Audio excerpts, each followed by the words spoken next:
Malcontent News is a team of journalists, activists, and researchers with three key missions. A commitment to show an unfiltered view of the before, during, and after of key events, live, as it happens. To defend the First Amendment using our rights of a free press. And to amplify the voices of underrepresented individuals including Black, Indigenous, persons of color, and the LGBTQIA+ community. Our team is committed to seeking equality for all and holding those in power accountable. The easiest way to support Malcontent News is to bookmark our website at malcontentnews.com, like and follow us on Facebook, subscribe to us on YouTube, and follow us on Twitter, TikTok, Twitch, Instagram, and in the Google News app. To provide financial support, you can become a patron, make a one-time donation through Venmo, or link your Twitch account to your Amazon Prime account and use your free subscription to subscribe to Malcontent News.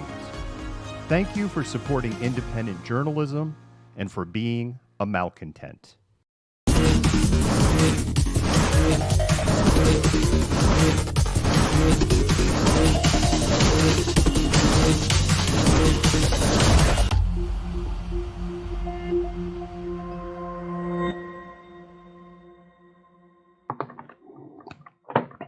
Good evening, malcontents. I am the malcontent. It is Malcontent Happy Hour. The ticker did not get updated. We had some technical issues. TikTok already heard about it. You all get to hear about it right now. So the issues that we had was TikTok has created a desktop app that came out this week. And we were very excited because, oh, this is great. We're going to be able to do happy hour, be able to broadcast everything, the slides, all the notes, bring in guests. Wonderful. And we were having some trouble. It was like, it all worked. Why doesn't it work? We were having some trouble. We actually just had to reset things. And then we get to the finish line. We get a thing with, yeah, sorry, Live Studio's not, TikTok's taking it offline. So apparently there's issues or problems. I don't know. So if you're watching us on TikTok, you get to see the side of my head. And if you're watching us on our 4 other channels, which is Twitch, Twitter, YouTube, or Facebook, you'll be seeing me like this, and you'll be seeing me at times to time like this. If you see me turn the head, I'm talking to TikTok. Thank you so much, Jess, for the love on the comments to kick things off over on the TikTok channel. And I'm seeing things on our other channels. Dora, thank you for sharing, because this is a big one to share. And I'm seeing lots of things. Good evening, malcontent. If you haven't been up to the website, malcontentnews.com, malcontentnews.com. I don't know. I haven't done the buttons in a while. Was that the right button? I don't know. I don't know if that was the right button. If you haven't been on the website in a while, what's the situation? It's been really fluid in the last 48 hours here in King County. Wednesday, we learned about the wrestling match super spreader events. Approximately 85 cases from that. That's where we were initially told, Omicron cases, and at 4 venues. On Thursday, we learned a lot more venues, a lot more cases, and no specifics. We're going to talk about that super spreader event in detail. Again, if you're watching us on TikTok, we have slides and graphics and animations, and you don't get to see it. Sorry, we were hoping you'd get to see it. And then Trevor Bedford of Fred Hutch released a forecast model of where he thinks King County is going and where King County is at. We did a TikTok on that last night. Hi, a bunch of you from TikTok, like 50,000 of you saw that video, and we got like 1,000 new followers. Thank you for putting the trust in us. And there was a press conference today at 1:30 with King County Health. Dr. Jeff Duchin was there. Trevor Bedford was there. UW Medicine was there, and UW Virology was there. We were able to participate in that press conference. I was having a geek out fanboy minute because I'm like, I get to ask Trevor Bedford questions. Wow. We interviewed Fauci earlier this year. We get to ask Trevor Bedford questions. This is amazing. Okay, let's see if we hopefully we won't have frozen screen like last time. Let's see what happens. I hate it here. I shouldn't have said it out loud. There we go. We don't have frozen screen. There we go. We're good. We're good. We had frozen screen last week. It was totally derailed for like 5 minutes. I'm not going to go over why Omicron is a variant of concern. I think at this point, we've established that this was rightfully labeled a variant of concern. Google's your friend. Omicron, variant of concern, World Health Organization. You can go into it. It has met all of the requirements to be called a variant of concern with bells on its toes. We have South Africa on? Whoa! Corrine, thank you for joining us. We have South Africa. It's crazy. It's crazy to me. Okay, so why was it made a variant of concern? Because it has all these mutations. You don't get to see the slides, TikTok. They're seeing the slides. It has all, actually, while I'm showing slides, I can talk to you, TikTok. Has all of these mutations. There are over 30 mutations on the spike proteins. We're learning more and more and more about what that means, and we're going to unpack that and go into that today. So this is what we've been looking for about the last month now, right? 3 key questions we're looking to answer. Is Omicron more transmissible than Delta? We have a lot of data now from a scientific standpoint. We can only say most likely, because it will actually take months to get data. Ironically, by the time we get the answers to these questions and have peer-reviewed published reports, this wave will be over. So we have to look at things in a way where we're looking and going, okay, it's not peer-reviewed. What is the quality of the study and the quality of the people that it's coming from? Because things are moving so fast. So from a scientific standpoint, it sure looks that way. From a journalism standpoint, yes. Number 2, is Omicron more vaccine resistant? And the answer to that is also very probably. And we are seeing a lot of evidence to back that up. And then the last one, does Omicron create more severe symptoms? We don't know. And there's a mix of information that's out there. And that message came loud and clear today in the King County Health briefing. As a matter of fact, they called out a number of things where people, it's very mild. It's like, no. All right, so what's going on in South Africa? South Africa did 62,412 tests today. They had 18,000, actually, that's a typo on that. Oh, wow, this is the old deck. I hate my life. Stand by, everybody. Here, you know what we're going to do just to have some fun? Because we haven't done this in a while.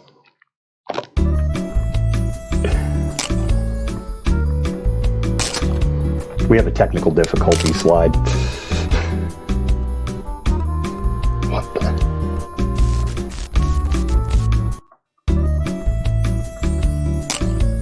Here, if I turn it up, you can hear the bossa nova music.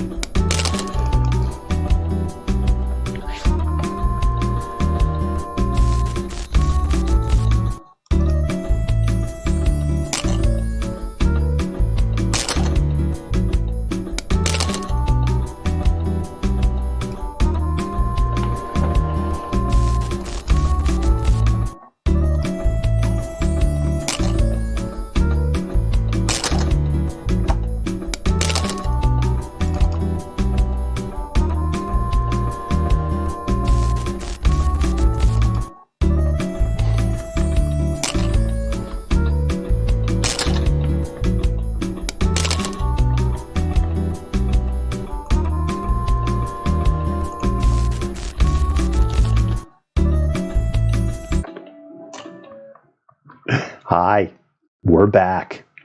And we have the right slide this time. So let's go. Back. This is because we were dealing with the other issues trying to get Creator Studio to work. All right, 68,181 tests were done. 20,713 came back positive. That was a 30+% positivity rate. The 7-day moving average dropped for the first time today. That's good news. It's good news. No, it isn't good news. Okay, why isn't it good news? There were 40,000 less tests that were done today. That's the problem. And with 40,000 less tests, you're going to get less test results. There were over 104,000 tests that were done a Friday ago. So, of course, the number is going down. Why were there less tests?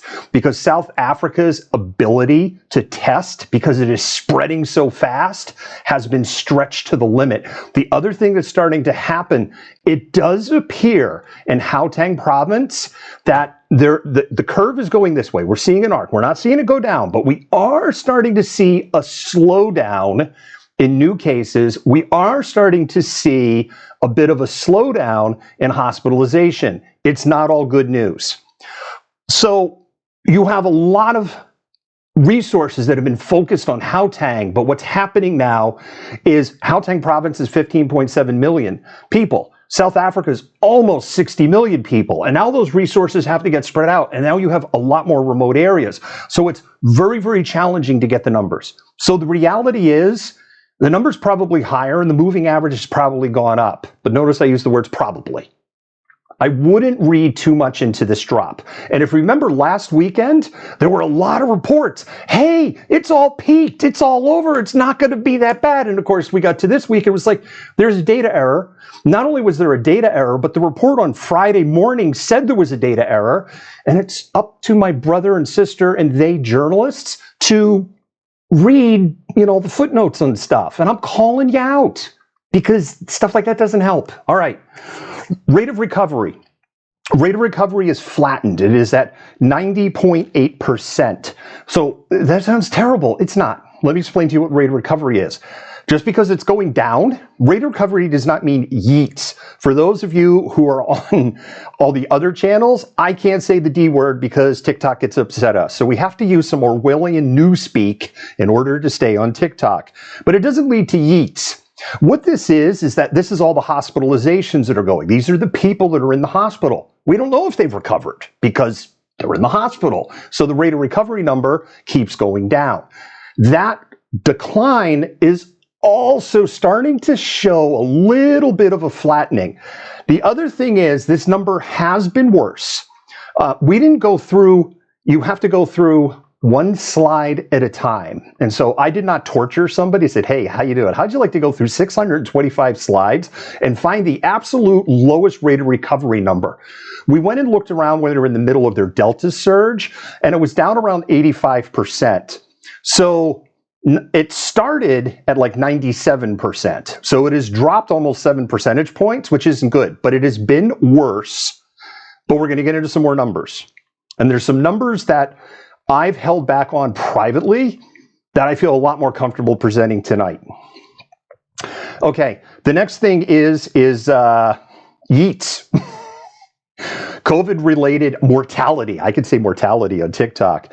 The 7-day moving average has moved to 31 today. All data, by the way, is from the NICD or the South Africa Department of Health. And that has moved up to 31. If you look on the chart, sorry, TikTok, or other channels, you can see, starting about 10 days ago, there is a very clear linear line. In other words, it's a straight line, it's a line, and it's going up. So the Delta wave in South Africa said, yay, done, on September 19. That is when South Africa Department of Health said, Delta wave is officially coming to an end. If you go 6 weeks from there, that becomes November 7. Now, you don't see the chart that everybody else sees. By the way, if you're like, I want to see the charts, malcontentnews.tv. It just takes you to Twitch. You don't even have a Twitch account. You can just go and watch on a browser if you want to see all the other stuff. Sorry, TikTok, we wanted to show it to you tonight. So that's why, if you look at the 7-day moving average chart, we started the mortality 7-day moving average on November 7. Tail end of Delta, 6 weeks. Because remember, you don't get a COVID test and go bleh and fall over on the floor. You get a COVID test, you're sick, you go back and forth, you might go to the emergency room a couple of times, then you get admitted, then you kind of have this progression of oxygen dependency, and then if that doesn't work, you get moved to ICU, then you get put on BiPAP, and then you go from BiPAP to a rebreather, and then you go on to a ventilator. If If you're going down the wrong path, you might end up on ECMO, but that doesn't happen with a lot of people. And that's why we get back into that rate of recovery, because there's people that are on the wrong path and there's people that are on the good path right now. And so that takes time. So that's when we started counting 6 weeks past. So we're now 10, 11 weeks past their Delta surge.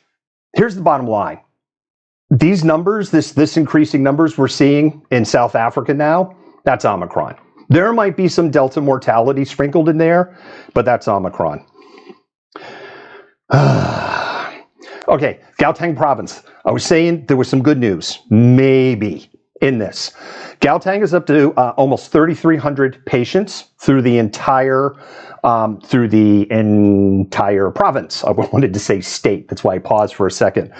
Of those hospital patients, 84% unvaccinated. I know everybody's been asking that. We're not getting daily updates on that information. It comes in drips and drabs.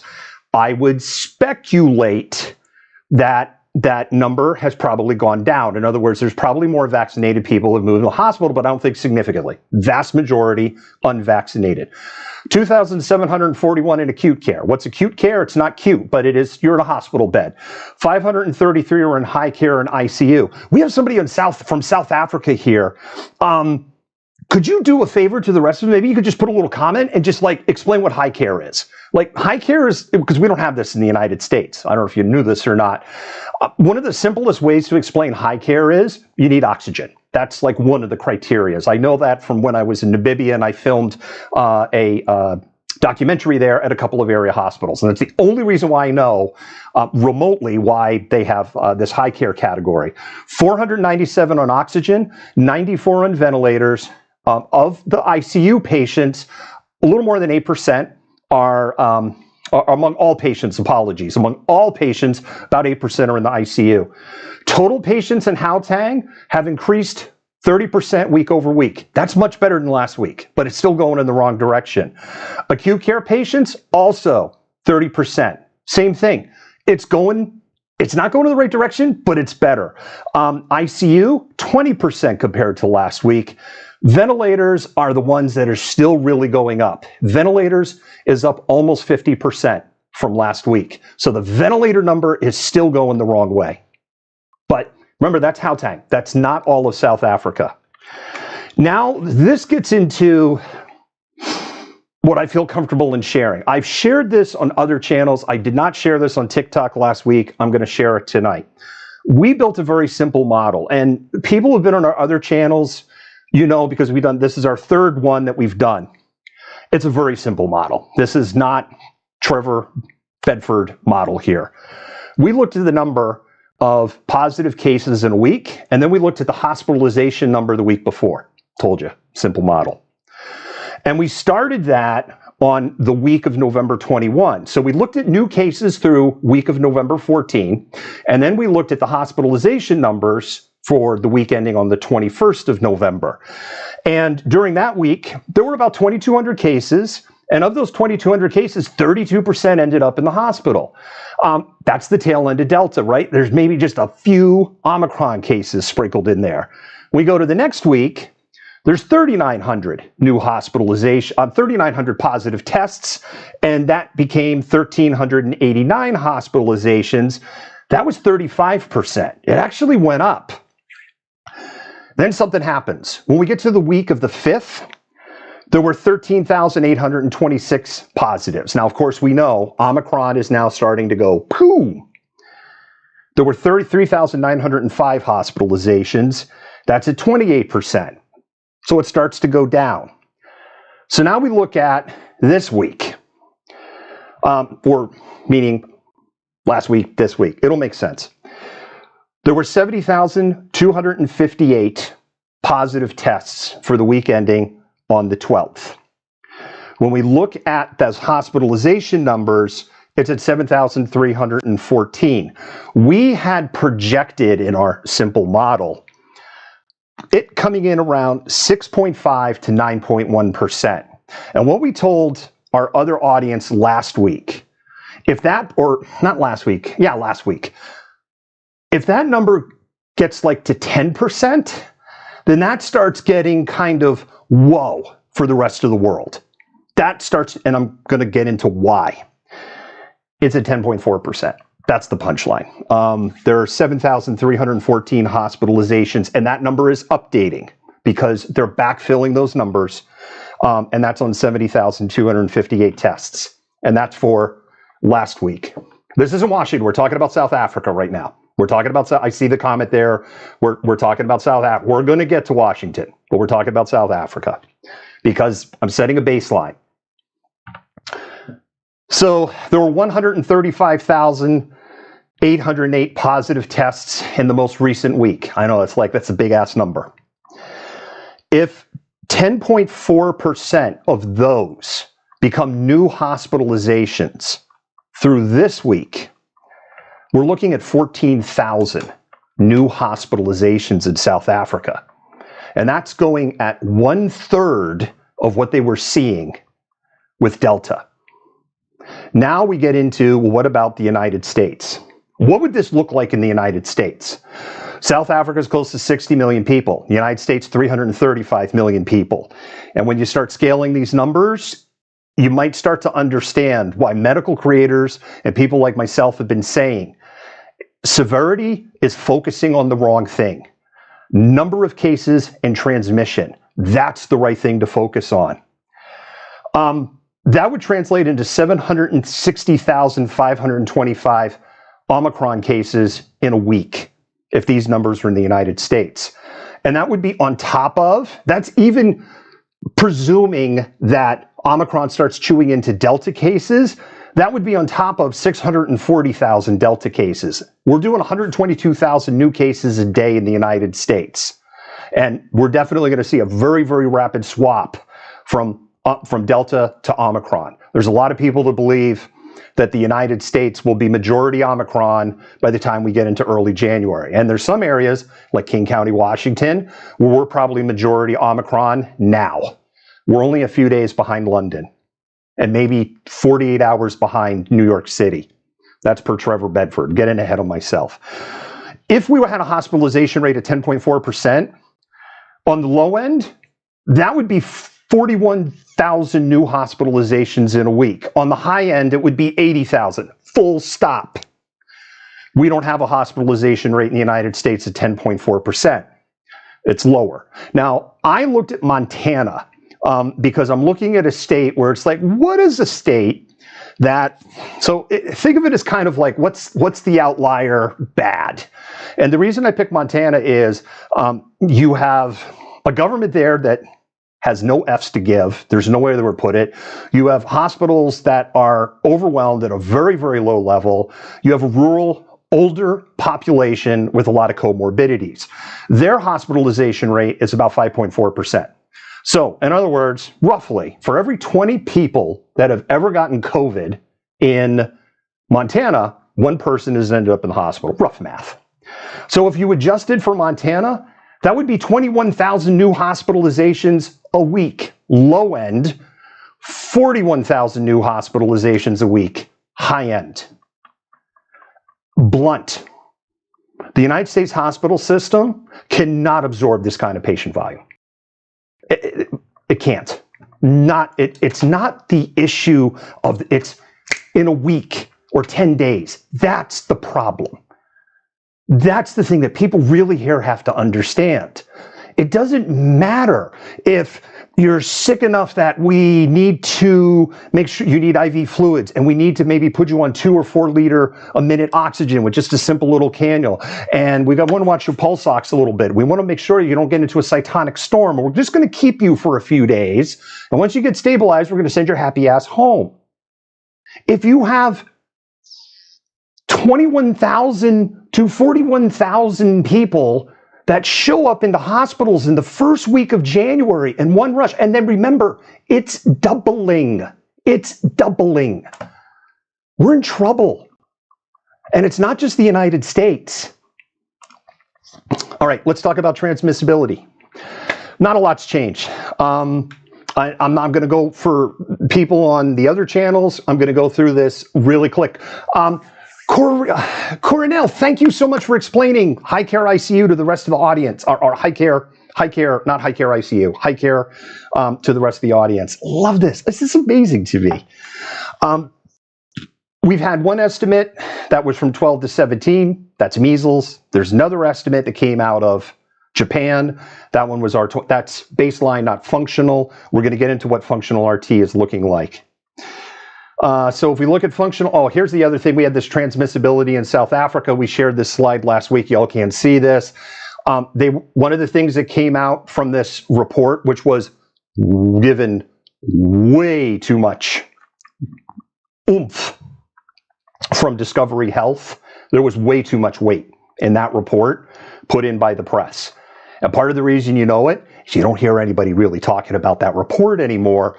But one of the things the Discovery Health reports indicated was hospitalization of children were up about 20%. Now here's the important part.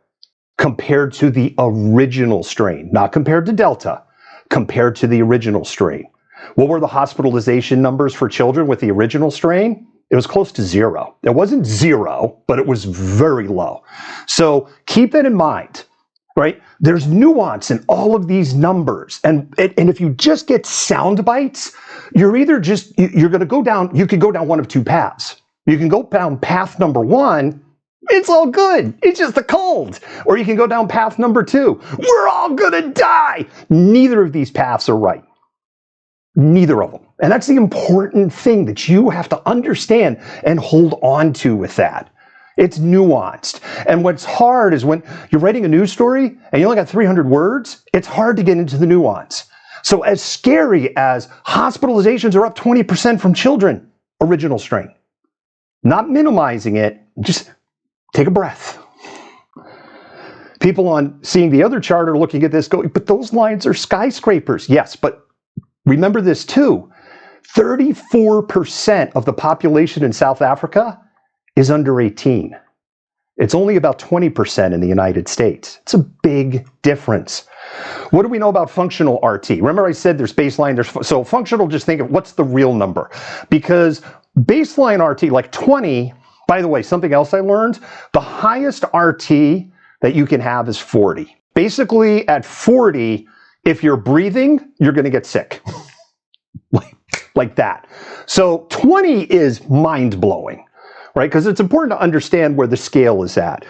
Now, 20 would be, if we got a bunch of human beings and we put them in a virtual petri dish and they had absolutely no prior exposure to virus X, and they're not going to take any precautions or measures. So no social distancing, no wearing masks, no washing hands. They're just going to be dirty slob humans doing dirty slob human things, very close in each other's faces.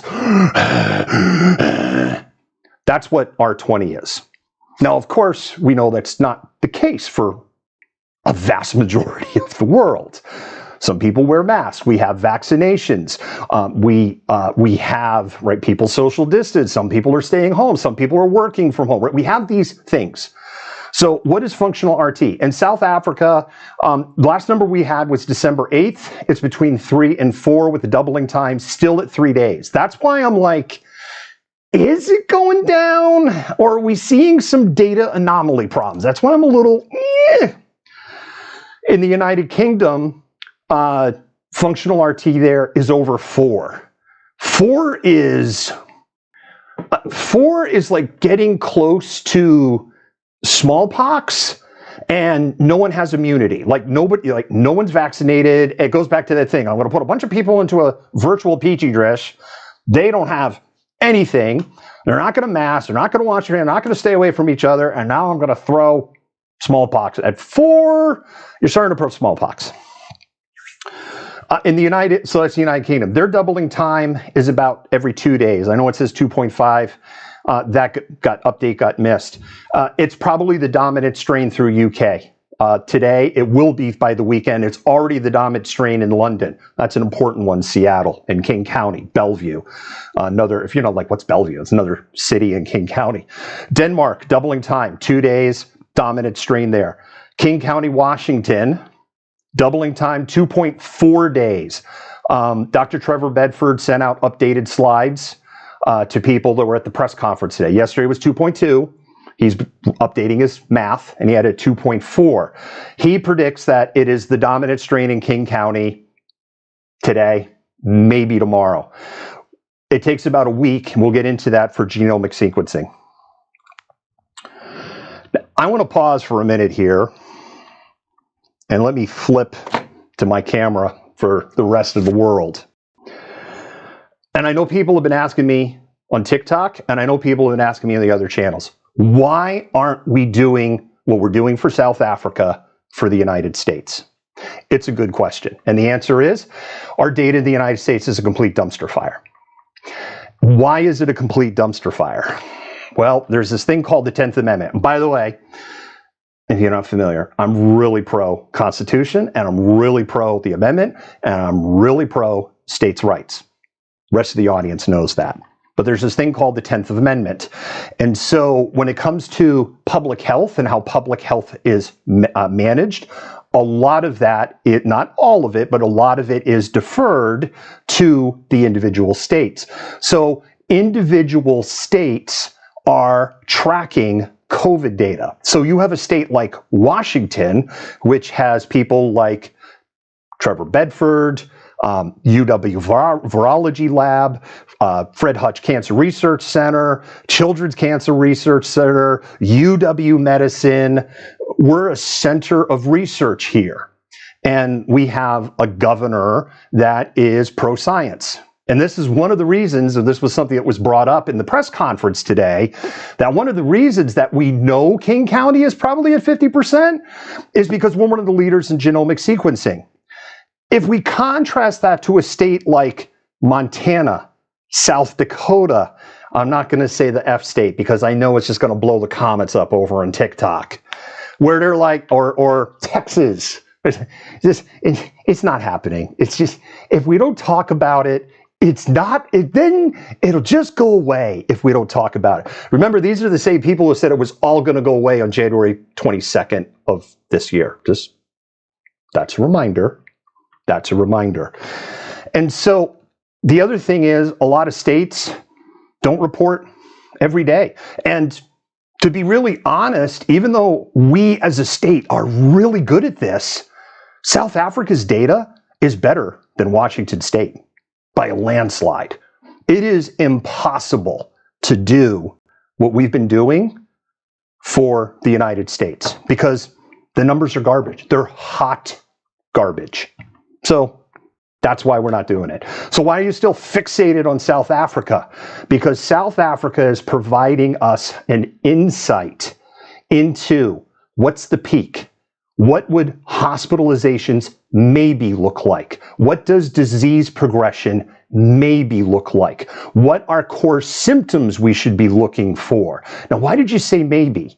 Because South Africa's demographics are so different than the United States.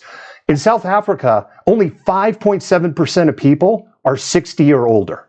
You know what the number one indicator for a COVID infection outcome is? It's not vaccination. It's age. The older you are, the worse the outcome. It's number one. Everything else, now, if you're vaccinated, your odds get a lot better than if you're not. But even if you're vaccinated, the chance of having a bad outcome if you are 80 years old is much higher than if you're 30 years old.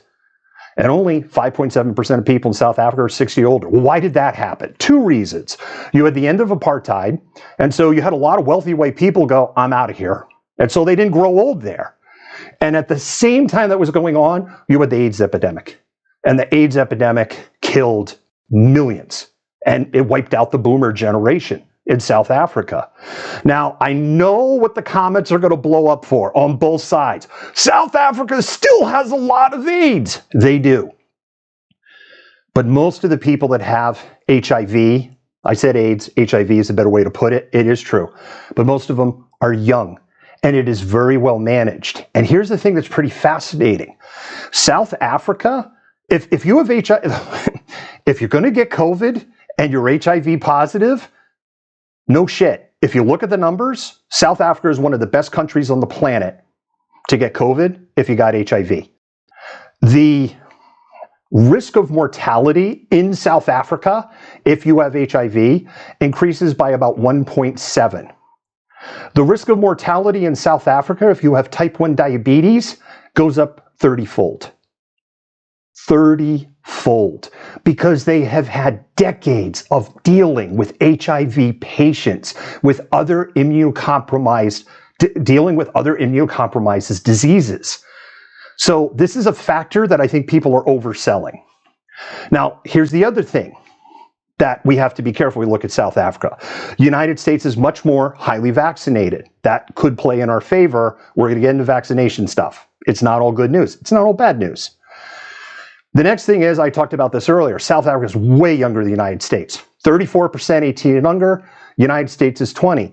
And then the last thing is comorbidities. Obesity is a big marker for bad outcomes with COVID.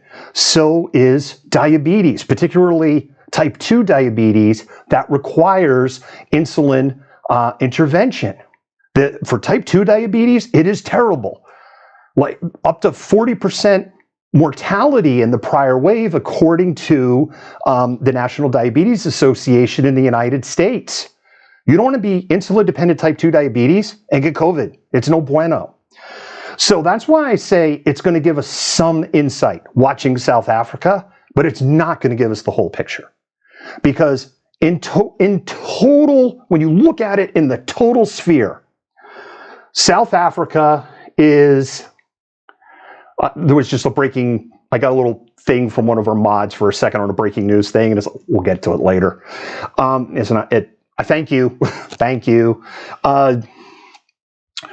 When we look at South Africa, it's going to give us some insights. But in the totality of things, we are much older than South Africa as a population in the United States, and we're not as healthy, even when you factor the HIV in. Type 1 is also bad, absolutely. All right, what does it mean for Washington? When we went through Delta, let me flip back to the slides. When we went through Delta, our RT was around 2.1. With Omicron, it's estimated to be 3.5 to 5.5. I did send a message to Trevor Bedford, oh my God, but I didn't hear back, and I get he's a busy guy, but I was told by others, he was like, he will definitely respond to you. I'm like, oh my God, I have Trevor Bedford. Let's talk about vaccine escape. I'm going to go real quick because we have more studies. But I'm going to repeat for people who maybe weren't around there. Last week, we had two very small studies. We had a South Africa study that we talked about last week that was with 12 people, looked strictly at Pfizer. That was done by Dr. Alex Segal, who has really been on the tip of the spear on research for Omicron in South Africa. He's one of these guys who has a brain the size of a planet. And he found basically what every other study is finding. It doesn't do very well. 2 doses, looks like, and that's as far as they went. They only started boosters in South Africa on the 9th of December. They didn't have boosters there. Germany did a very small study. That was really small, 7 people, that's it. They looked at Pfizer, Moderna, and AstraZeneca, but last week, that's all we had. We got a lot more this week. And again, the numbers weren't really good. And I'm not going to get into it, but I am going to go because there were some people who are like, oh, studies are worthless. It came from good people. Oh, thanks for the glasses. I love the glasses. The glasses are like one of my favorites, by the way, TikTok. People on TikTok can like give me shit. It's weird. This is a study that was published earlier this week. This is probably one of the most important ones for the United States because this study looked at the 3 vaccines we have in the United States. It was done by researchers in the US, Germany, and South Africa. 239 blood samples were taken by healthcare workers in the Boston area. The people that they took blood samples from had a range of different vaccines. Some were Moderna, some were Pfizer, some were Johnson & Johnson. Some had boosters, some didn't. Some had a previous infection and then got vaccinated. It's a really good study. Not peer-reviewed, but as I explained earlier, if we're just like, and we have had a policy that we will not talk about studies that aren't peer-reviewed. This will be over by the time it's peer-reviewed. So we're going to have to take some very educated best guesses. That's the best way to describe what we're trying to do here. So the first one, for people, you can't see the slides. Sorry. For everyone else who can see the slides, the first one, Moderna. The second one, Pfizer, that's the blue. And the third one in the green, that's a little cut off by the chat client on the bottom. That is J&J. So what did they learn? Let's go through this real quick. Moderna, 2 doses, 3 months or earlier. So you've had it recently. You got moderate protection against Omicron. We'll call it moderate. 2 doses more than 6 months ago. Neutralizing that's really important language. Neutralizing antibodies were close to 0. T cell response, the secondary immune response, was still good. So what does that mean in plain English? That means Moderna, you haven't had a booster, you got a pretty good chance of catching Omicron. You got a pretty good chance of having symptomatic Omicron, and you almost certainly will not end up in the hospital or worse. You will have mild to moderate symptoms. This is something that we're wondering because because 25% vaccinated in South Africa, but they estimate 70% had got Delta. And that's less than 4 months ago. And we're going to get into natural immunity in a little bit, because the natural immunity stuff, it's this. 2 dose plus a previous infection, it's a little better than just 2 doses on its own. Again, that's more than 6 months out. Get the booster, it's good. It's a lot better. It's not as good as it was, say, against Delta, but it is a lot better than almost no neutralizing antibodies. Pfizer, 2 dose less than 3 months against Omicron, it's not going to do much. It's the same thing. The neutralizing antibodies are close to 0. T cell response is good. 2 dose, 6 months out, same thing. 2 dose previous infection. Pfizer, so you had previous infection, 2 doses Pfizer, it's moderate. Your protection's a little better. 3 doses, it's looking for Pfizer that you're not going to get to good. It looks like moderate is as good as it's going to get. We got a lot of people in the United States with the Pfizer vaccine. Fingers crossed. Johnson & Johnson. By the way, I'm Team Johnson & Johnson. I got skin in this game. 1 dose, recent, low.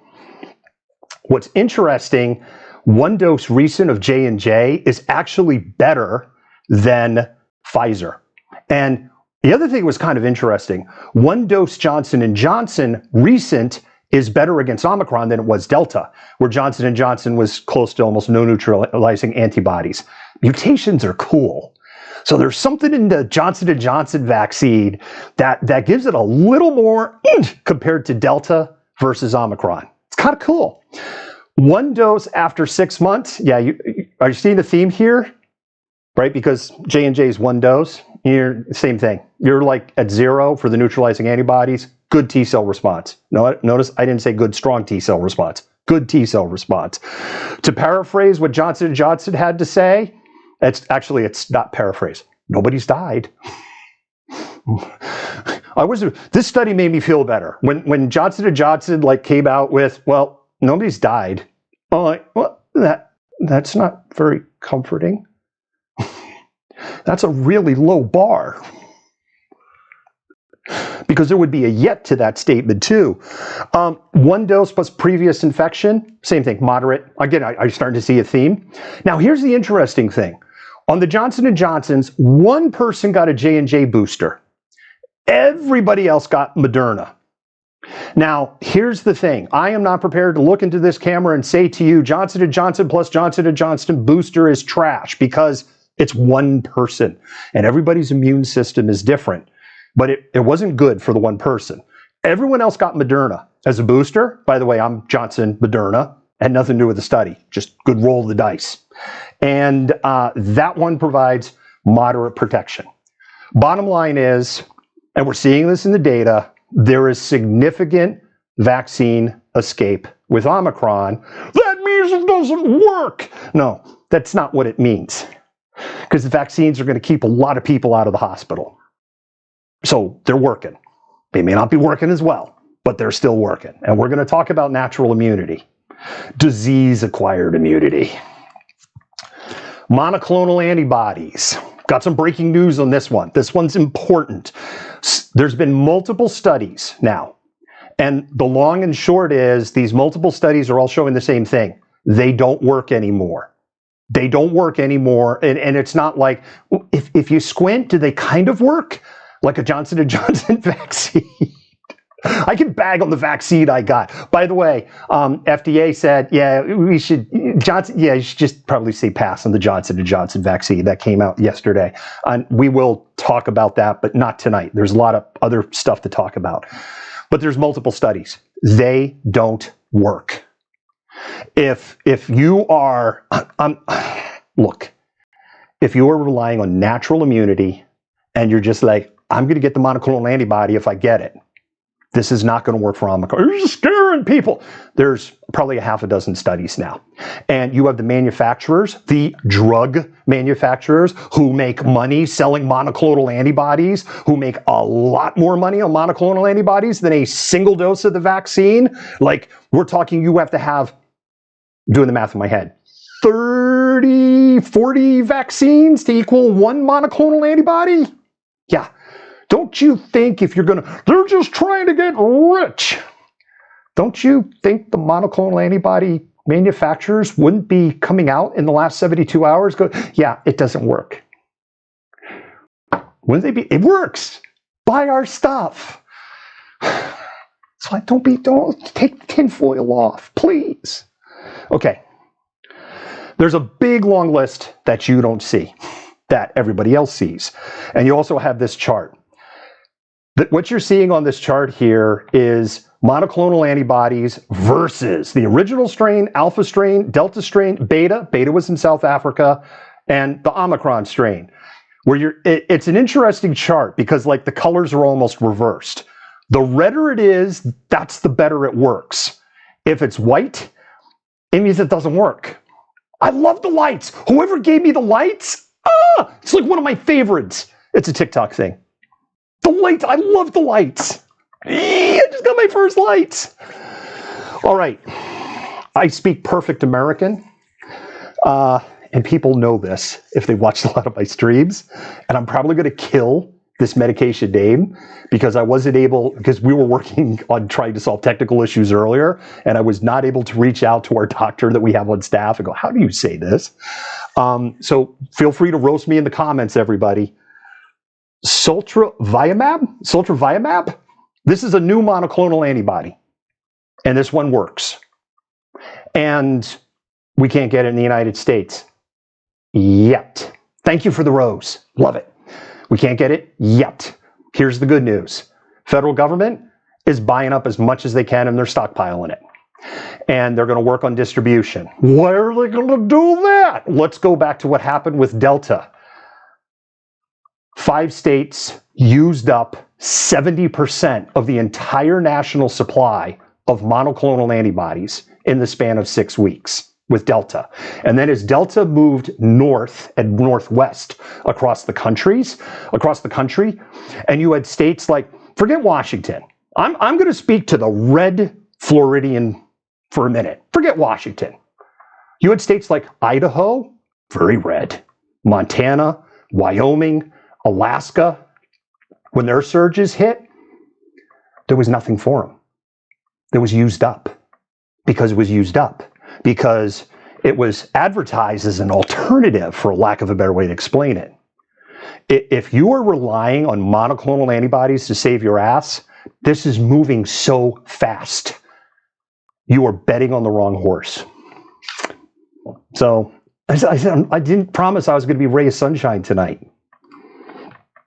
Let's talk about disease-acquired immunity. I'm not going to go through, we got a slide with a bunch of names on people who have done this study on disease-acquired immunity. That means prior infection. This is what you need to know. This slide would upset some people on TikTok. Omicron disease-acquired immunity escape estimate 240%. So That's compared to beta specifically. In South Africa, we're starting to see some data out of there. This is what Dr. Alex Segal had to say. In South Africa, they're seeing about 40% of the disease-acquired immunity reinfections are people who had Delta. Why is that important? If you've been through this whole thing, the Delta surge in South Africa was winding down, and they said victory on September 19th. Ron DeSantis in Florida did his, we have the lowest rate in the country. Yes, because you've tortured the data as much as you can, short of stopping testing, is how they got there. That's a whole separate TikTok. That was on October 27. Now, Florida is clearly a month behind South Africa. You got a lot of people. You got a lot of Americans. Florida, Georgia, South Carolina, Missouri, Louisiana, Mississippi, Alabama, Texas, that are wrongly believing they have lifetime immunity, which is wrong to begin with, and that they're okay because I had Delta. I was gnarly. It was really bad. I kicked its ass. America! 40% breakthrough in less than 90 days after infection.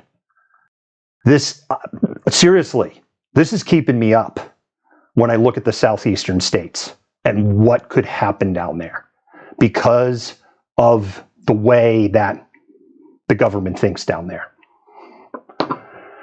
And doesn't even get into issues like long COVID, and you could just beat that horse.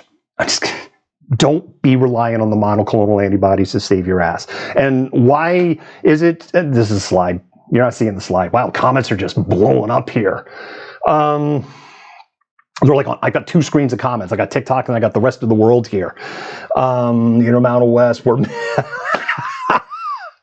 it's a comment over on the other channels. The Intermountain West, where men are men and the sheep are nervous. Okay, on that note, that was a comment. I'm just reading it off to y'all. The reason is this because it has so many mutations. Is this the end of COVID? Right, here's the next question. Everybody gets on, okay, damn it, malcontent. You're basically telling me we're all going to get sick. Yep. So if we all get sick, that means we're done, right? Nope. Doesn't mean we're done. What? No. What? Why? No, you're wrong. Trevor Bedford. We're going to get to, that's like the last slide. That's the punchline. Immunity for Delta does not equal immunity for Omicron. Immunity from Alpha does not mean immunity from Omicron. Immunity from Omicron does not mean immunity from Delta. And what they're seeing is not that Delta is being fully replaced.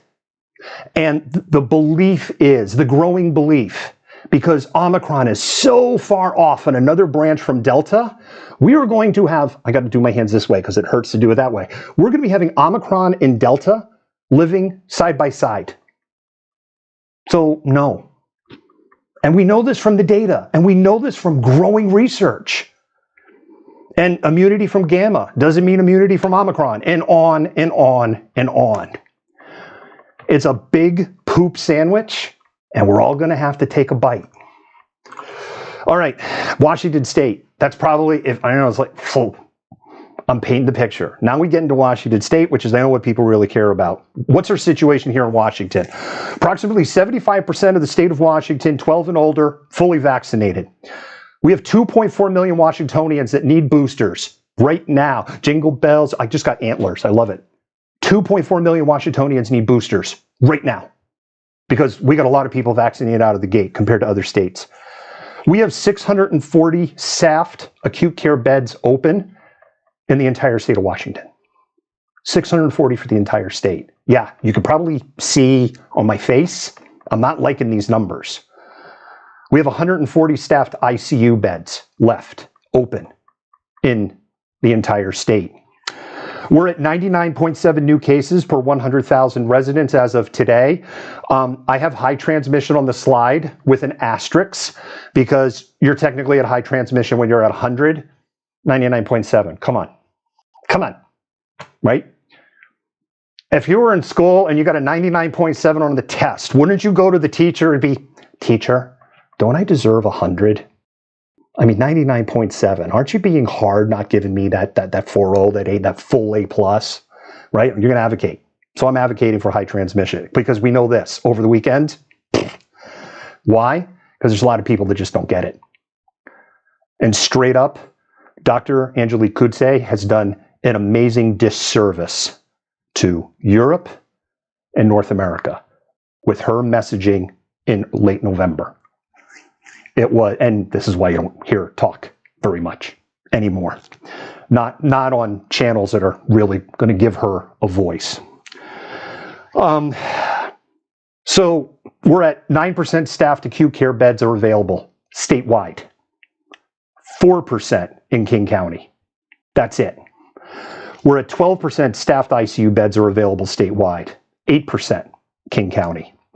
And Omicron is probably 50% of our cases as I'm speaking right now. If we go into county data, we have one county with low transmission. It's a rural, low population county. Their 7-day moving average is 0 because it's a county with like 4,000 people and it's big and it's spread out. We have 23 counties with moderate transmission. We have 14 counties with high transmission, and we have one county with extreme transmission. That's Ferry County. Ferry County, what is up with you? Can we talk, Ferry County? Like, what is up with you? You're like either always first, kaboom, or last, kaboom. And it's all the time. You're never in the middle.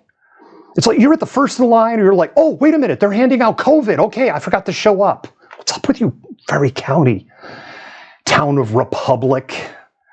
I could bag on that, but I won't. Make people unhappy on TikTok. Grays Harbor County, which is on the coast, very high transmission. I'm not going to rattle off all the high transmission counties because there's 14 of them, and I don't want to sound like I'm doing the school closing announcements for Generation X. All right, we've got the school closings for today. Here we go.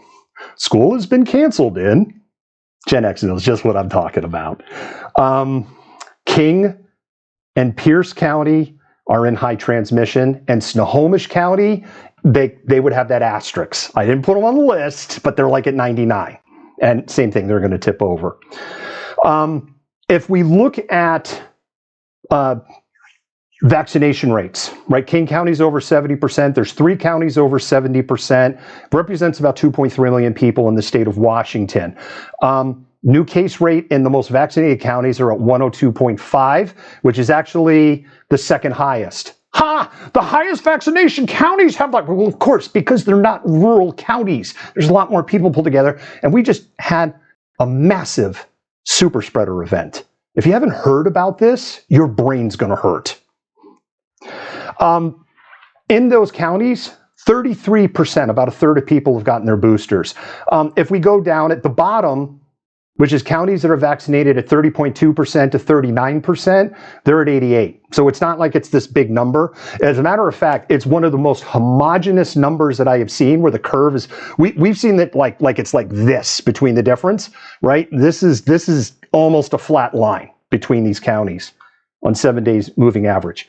Vaccination is a major factor for spread, but it's not the only one. It's environment, it's social distancing, it's masking, it's how many people are working. If you're in Eastern Washington and you work in farm country out there, which a lot of people in these rural counties do, the harvest is over. A lot of the people who will be working in the fields and living, might be living in dormitories they've left, right? It's wintertime. And a lot of the farm work that's going on is in large buildings that are well ventilated for the most part or outside. And some of these buildings aren't heated. And it gets cold out there this time of year. And so, particularly if you're standing outside, and also the other thing, the wind howls out there. And if you're outside and the wind's blowing, you have to try to get COVID. It's really hard. Outside, we know. Outside's a lot better. Inside, not so much. But for most people who are working in the farm communities, if they're working inside, they're working in large warehouses or large shops or large barns, or they're working where livestock is. These are ventilated, open areas. And they might be wearing a mask, not a mask necessarily from COVID, but they might be wearing a mask because it's flipping cold outside and they're just got their face wrapped up. And all that helps. Now, here in King County, we got people going to Kraken hockey games inside. Now, certainly big stadium, yada, yada, yada, but you're sitting elbow to elbow. The people next to you, screaming at the top of your lungs for 2 to 3 hours. That's the difference. Vaccinations don't work. They're just making excuses. Whatever. What do we know in the current situation in Washington State? There's been 100 positive test samples that were sent for genomic sequencing so far after they had an SGTF. What the hell is an SGTF? SGTF. S-gene. Oh my God. Total just blanked on it. I know it's fail. Gene fail. Test fail. SG test fail. It's hysterical. It happens. 98 to 90, according to UW Virology during the press conference today, 98 to 99 of those. I love the glasses. Thank you. 98 to 90 of those were positive for Omicron. First 49 cases tracked by the Washington Department of Health. Right? So what's happening is we have the super spreader of red. That's blowing these numbers up. But there's 49 that we know a lot more about. So there's another 49 we don't know a lot about yet. 2 hospitalizations. First hospitalization was in King County. 2 days, vaccinated. Second hospitalization is in Snohomish County. We know they're out, but that's all we know. So we don't know if they were vaccinated. We don't know how long they were in the hospital. We don't know if it was enough to be hospitalized, but we don't know. That's all we know on that person. What else do we know? By the way, if you're doing math, you want to do a little math in your head, that's about a 4 point something hospitalization rate. It's close to 5%. Montana, 5%. Now, thank you for the popcorn. 2 out of 49, but nothing serious. 79% of those people vaccinated. This is the 49. 12% relying on disease-acquired immunity. Infection, no vaccine. 4% hospitalization rate, rounded. No incidental COVID cases. So what I mean by incidental COVID cases, this is not a person who came in as okay, here, and not all states do. I was stunned when I learned that not all hospitals and states do this. I was under the impression that across the United States, that when somebody showed up in the emergency department and say they had pew-pew holes in them, or their legs were wrapped around their waist from being in a 5-car accident, that part of the protocol was, we need to do a rapid COVID test on this person to make sure that when we're working on this patient, that we are not exposing a bunch of people to COVID. Because that's how we roll here in King County. And I've learned like a year ago that the rest of the country doesn't roll this way. So, which might be shocking to our international audience because that's how South Africa rolls. Yeah, South Africa doing it better than us. Take all the time you want to unpack that. No, I'm not hating on you, South Africa. Your data is amazing and your response has been excellent. I'm jealous, if anything. So that's what I mean by incidentals. There wasn't somebody that was at the hospital for something else. They did a test. So that's what I mean. 0% incidentals. No ICUs, no yeets, no fatalities. Let's talk about this super spreader event. This is what we learned on Wednesday, that there were 4 wrestling venues in Pierce County and Thurston County, Washington. Puyallup, Yelm, Sumner, and Lacey. There were 85 initial confirmed cases across 11 counties and 1 county in Oregon. 3 tests have been genomic sequenced. This was as of Thursday morning, and all 3 were positive for Omicron. Do the math. They're all Omicron.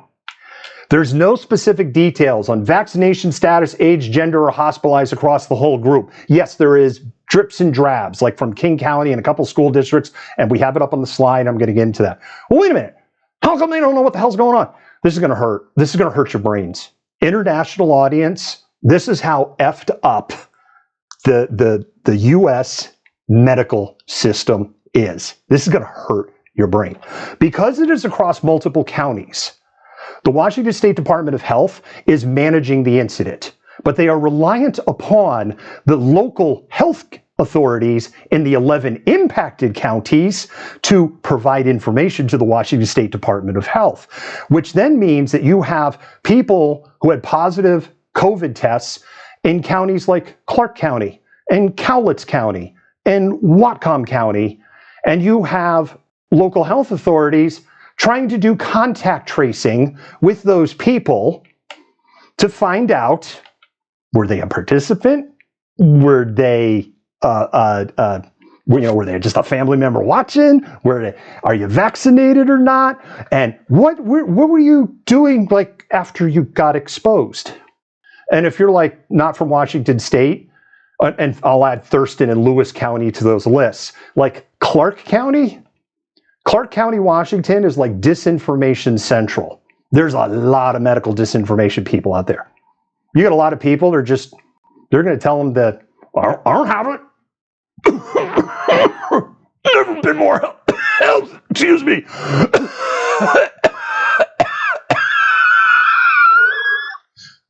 Never been healthier. Leave me alone. And that's what you're going to have. So that's part of the reason why we don't have the information, because 10th Amendment rights and freedoms.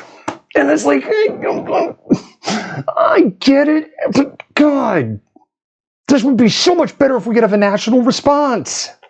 But we can't. And we can't even do it at a state level.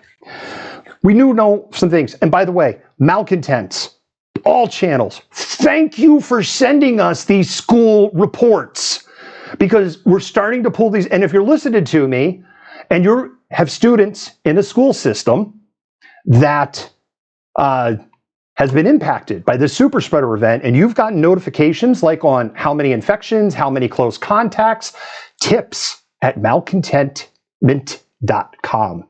Tips at malcontentment.com. Forward us the email. If you just send us like, here's the numbers, we need to see the email. You got to forward the email, because otherwise it's not valid. We have to see everything, the headers and all of it, because then we can go, okay, that's a legit email. That's part of our fact-checking process.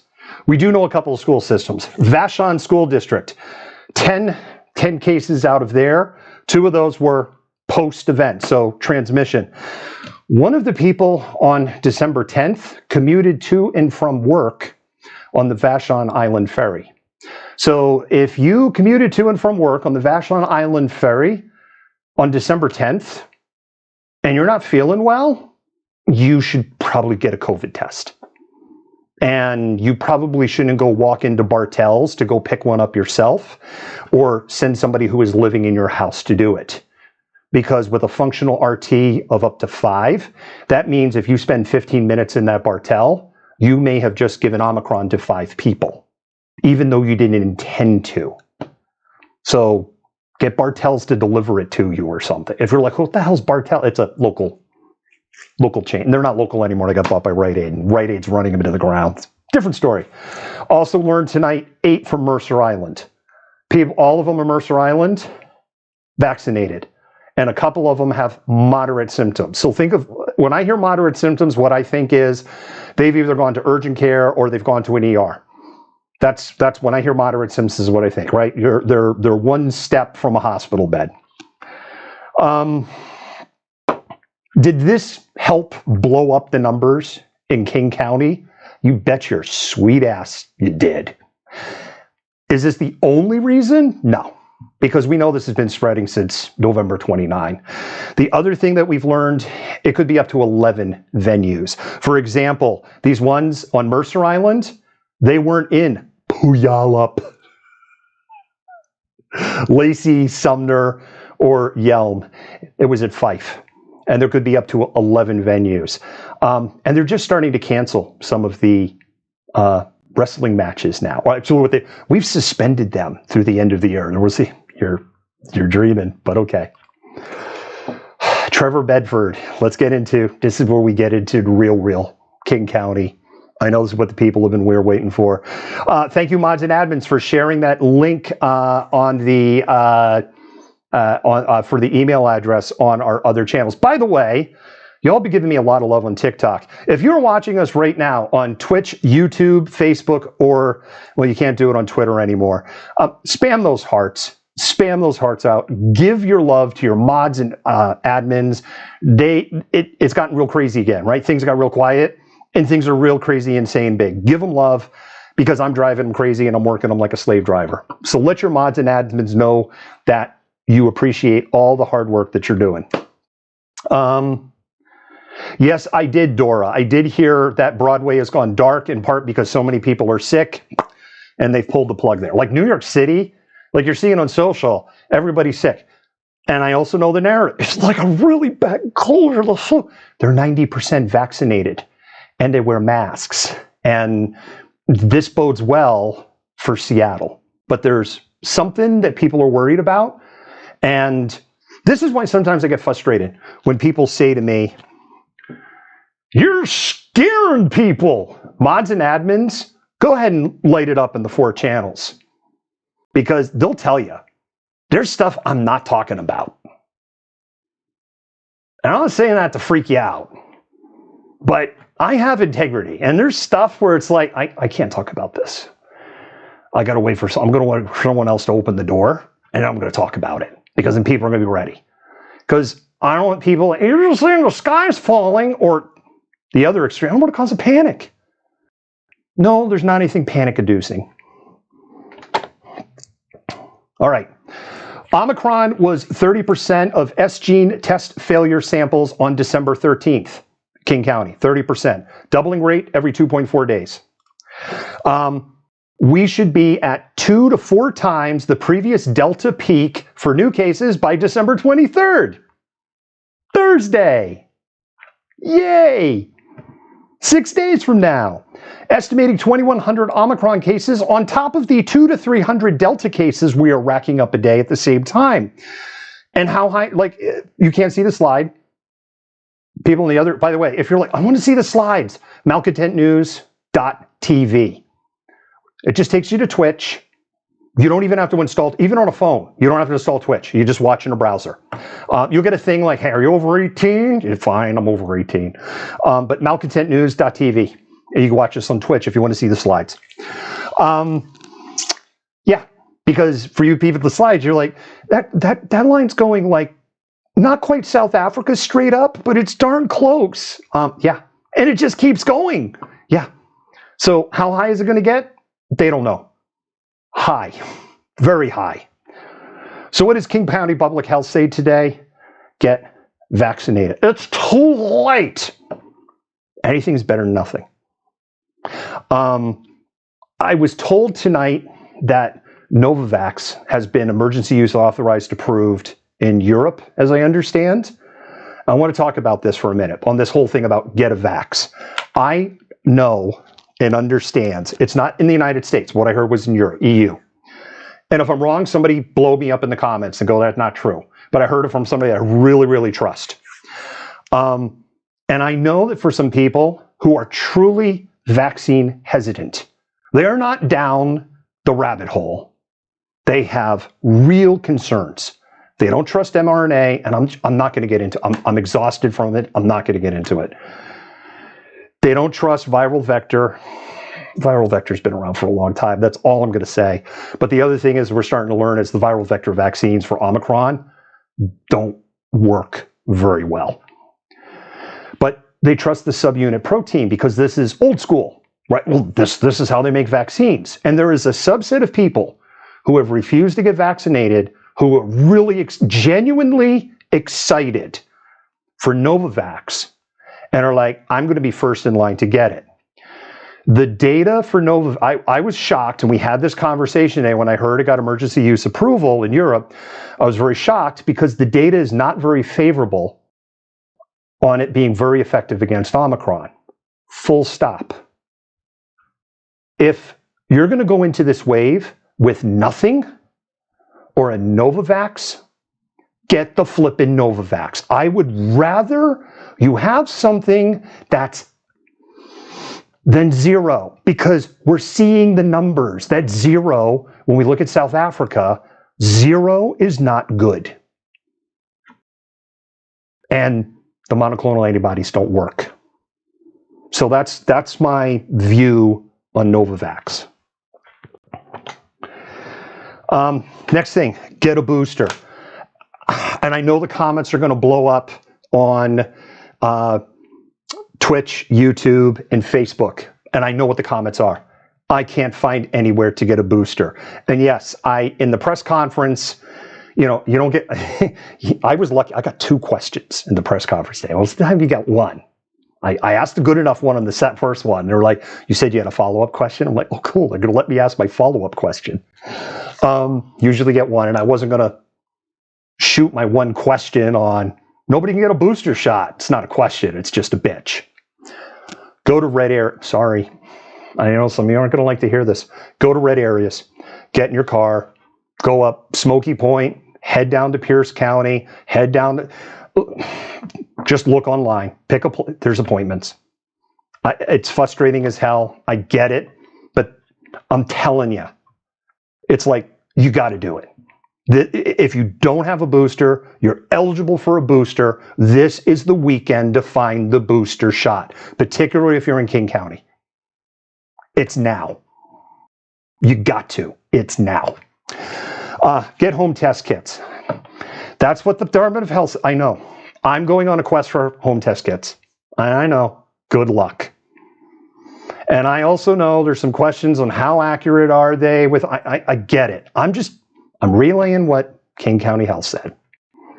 If you can get home test kits, get home test kits. Remember, you're supposed to use them serially. In other words, if you're feeling sick, let me do a home test kit, and it's negative, you're supposed to do a second test 12 hours later.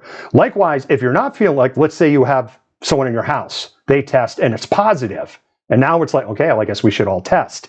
And you test, and it comes back positive, you should retest for 12 hours later to make sure, or whatever the directions say. It's different for each one. I shouldn't specify 12 hours, but you should retest again to make sure you didn't have a false positive.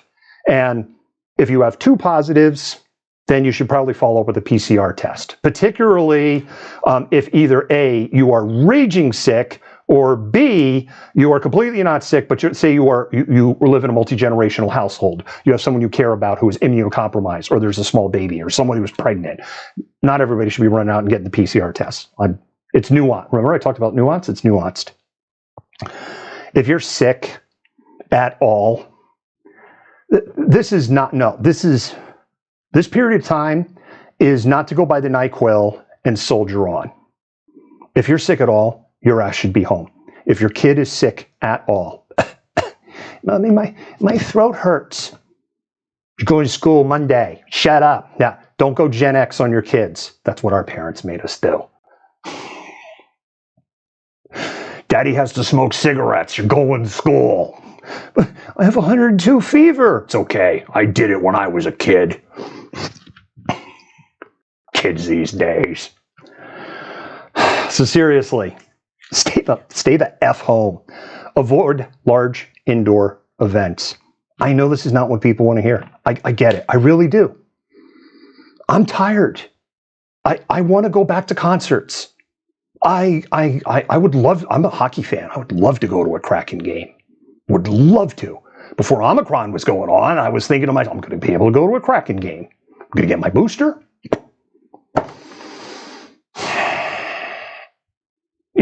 Like, you're scaring people. You just want the end of the world. No, we want our lives back, just like you. Avoid large indoor events. I'm sorry. Don't shoot the messenger. This one's going to hurt. You got to rethink your Christmas, New Year's, and travel plans. You have to really seriously rethink them. And what they're recommending is this. If you're still going to gather, then everybody should test as close to the event as possible. If you can have it outside, then have it outside. Because this is something we know about COVID. When you're outside, it's all pretty good. It's kind of hard to get COVID when everybody's outside and moving around and the air's circulating. But of course, here in King County, at the end of December, it can be really hard to be outside. So the other thing that they're recommending then is open the doors and the windows. Make sure the air is circulating. That's something that's going to help. I will say this. If your Christmas, New Year's plan with family includes visiting someone who is elderly, immunocompromised, had an organ transplant, cancer, morbidly obese and has, say, type 2 diabetes and they need insulin, someone's pregnant, they got a 3-month-old baby, I think it's no.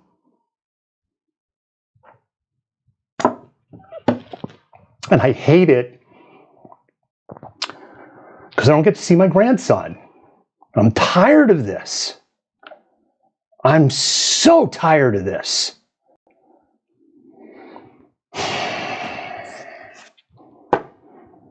Hang a minute.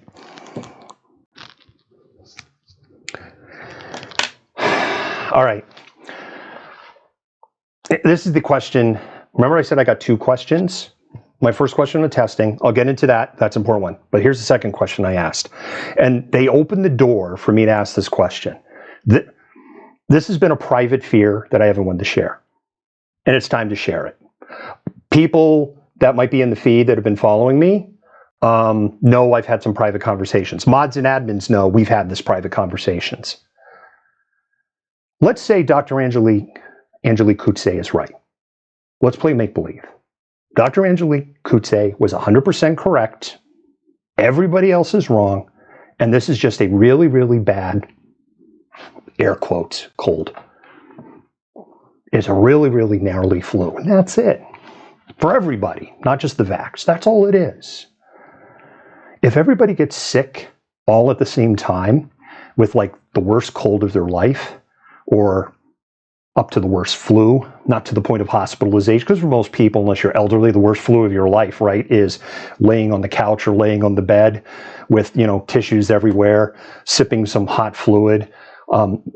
Gen X is going to resonate with you.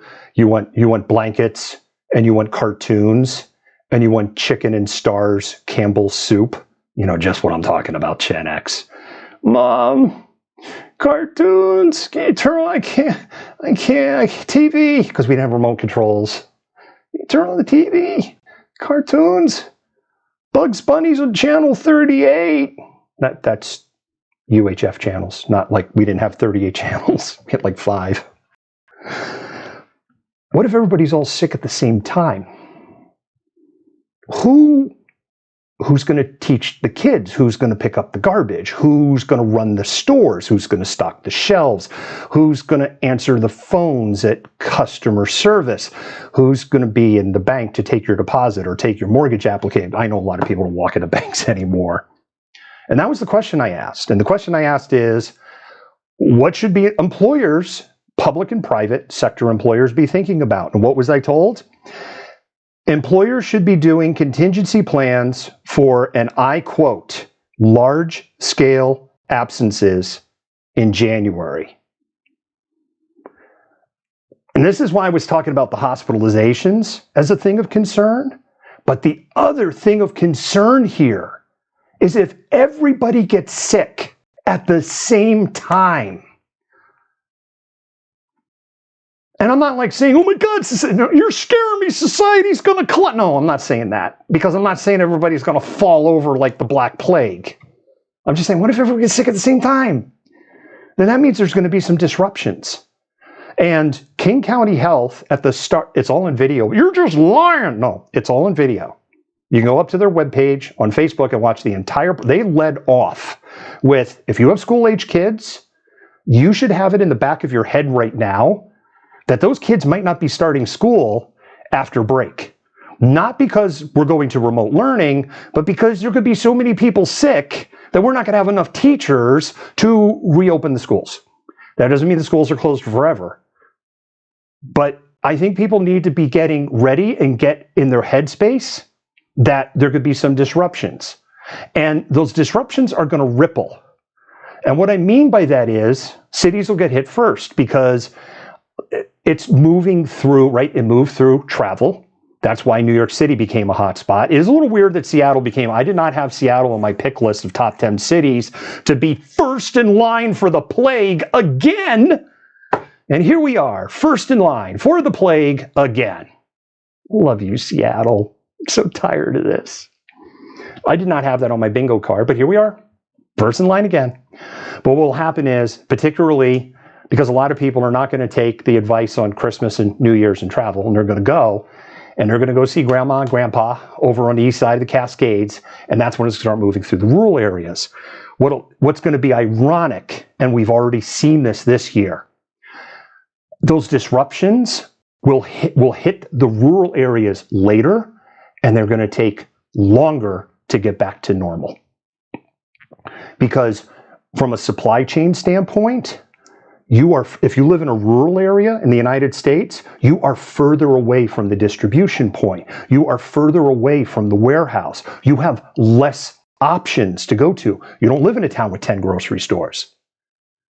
Where I live, if a grocery store here has to close because they literally don't have enough employees to open the store, I've probably got 20 more that I can go to in the same town. Never leave the town.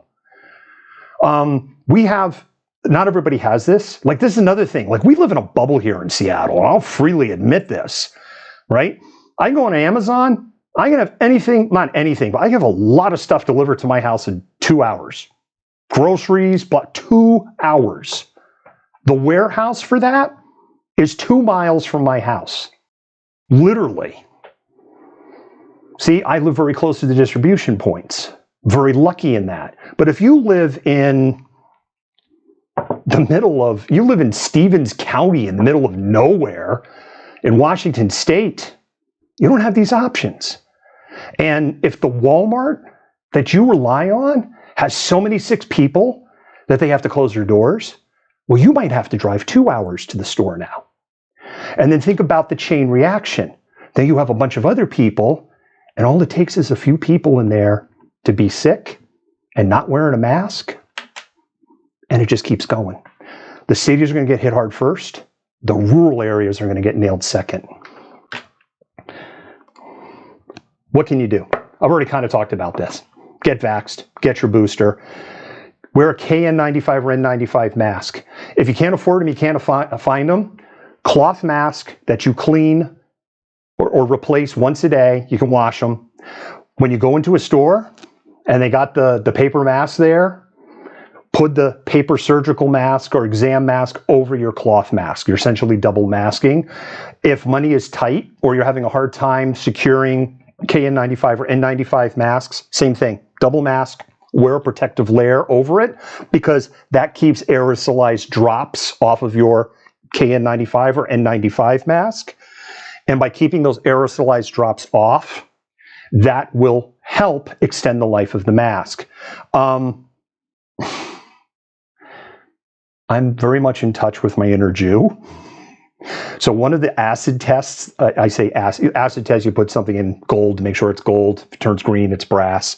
So an acid test that I use for my N95 mask is, if I could smell stuff through it, it's done. That's it. Game over. That mask is done.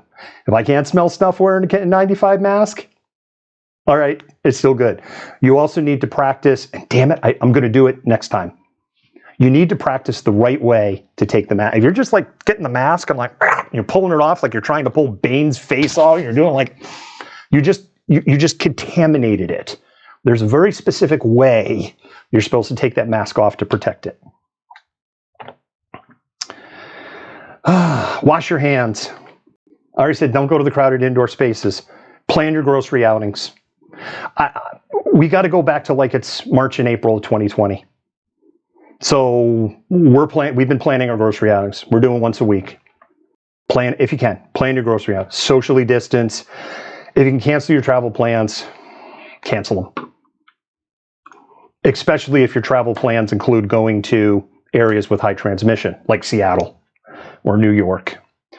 All right, big question that we get a lot. Where can I get N95, KN95, KN94 masks? And I know there's debate on the KN94.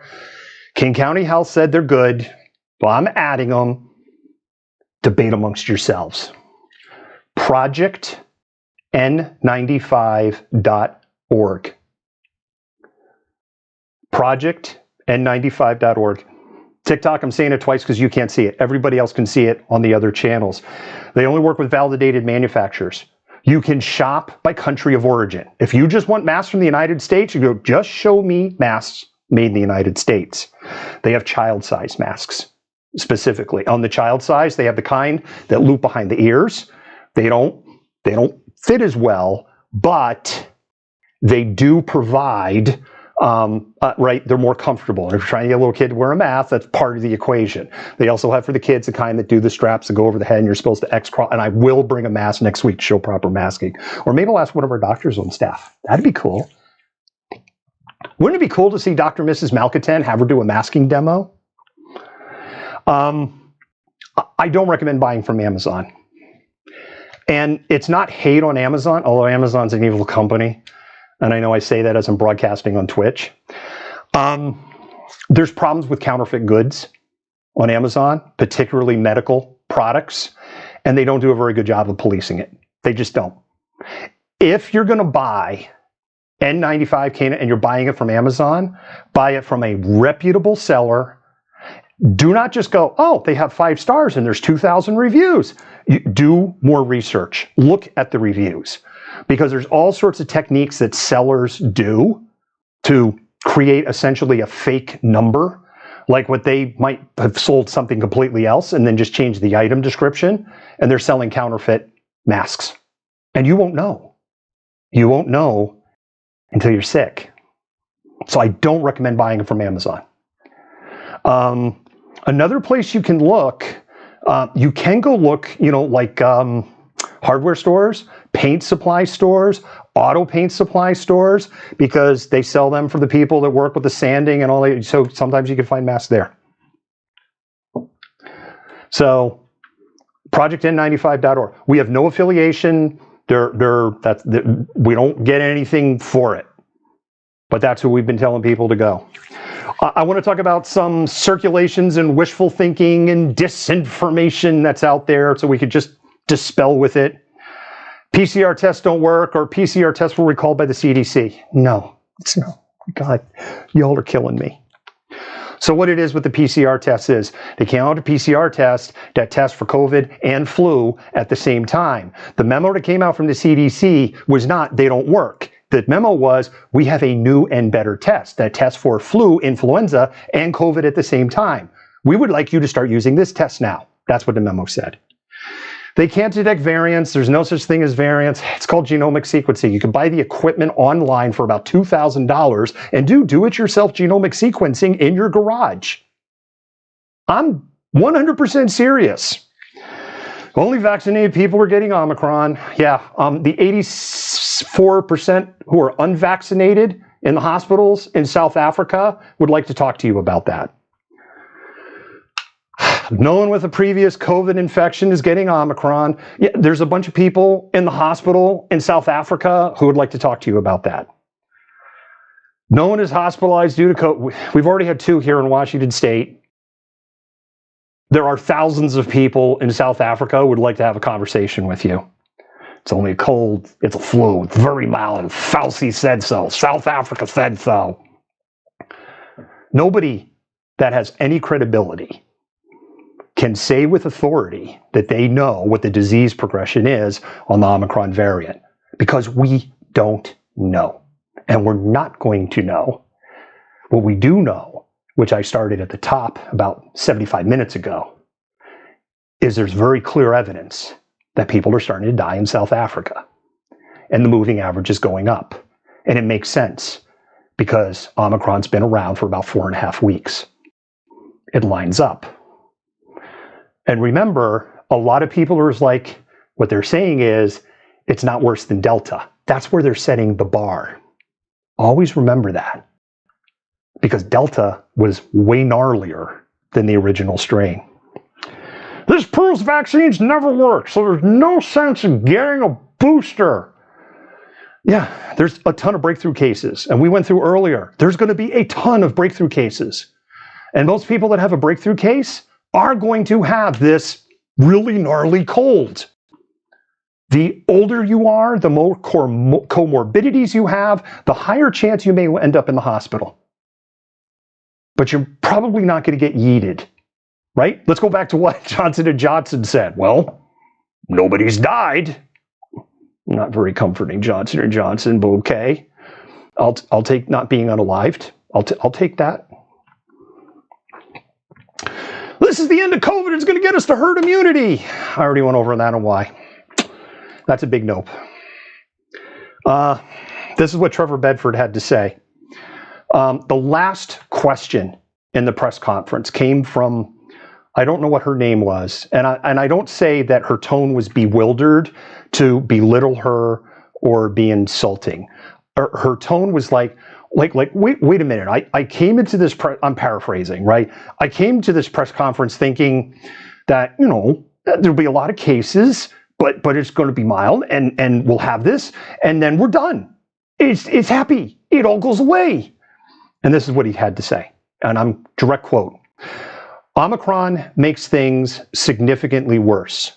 We could have wave evolutions. I'm quite worried in 9 months we will have both Omicron and Delta circulating, and Omicron will not get us out of this.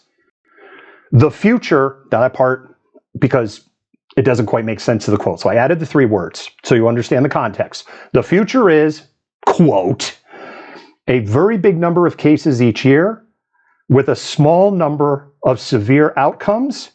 And it is something as a society we're going to have to learn to deal with. Trevor Bedford, today, December 17th, it's on camera. And this guy has a huge brain. This is what he does for a living. And not just with COVID. He does it with a lot of viruses. This is his whole existence. And it's not a very happy quote. German Health Minister Jens Spahn said on November 22nd, Germans will be vaccinated, cured, or dead by the end of the winter. Human society will be vaccinated, cured, or dead by the end of the winter. It's prophetic words from November 22nd. I got one more quote for you. Knowledge is the best tool to fight against fear. A wise person chooses to be informed so they can make sound decisions. A fool is controlled by ignorance, where fear loves to grow. That's me. That's my quote. You can steal it if you like it. All right, thank you for coming to my TED Talk. Now we're opening up for questions. The Germans are, comment over on the other. The Germans are always blunt. Very true. Very, very true. I do consulting, and I'm working with. I work with someone who is German, and I was in in a meeting, and they were like, okay, and they were very respectful about it, and like, I need you to do blah blah blah blah, and I said, excellent. I got my marching orders, and that's a line I use. Mods and admins will tell you. Let me give you march. Oh, I got my marching orders. Go. Oh my God. She was so crestfallen when I said it because she's literally from German. You're like, was I real? I'm like, oh, no. It's like, are you kidding me? I love it. I'm from the East Coast. I love blunt and direct. Love it. No, I don't think she ever got over. I think she really does think I was being snarky. I totally wasn't being snarky about it. All right, let's see. Questions. Thoughts on home tests. I talk a little bit about home tests. They're better than nothing. I think there's a couple of things on home. I think there are some legitimate questions on home tests on how, are they on the same level they are with Omicron, with the previous variants? The other thing I think with home tests was it's part of, you've got to do the process right. If you've never done a home test before, particularly if you're feeling like crap, right? So your attention and focus isn't maybe very good, go find a YouTube video.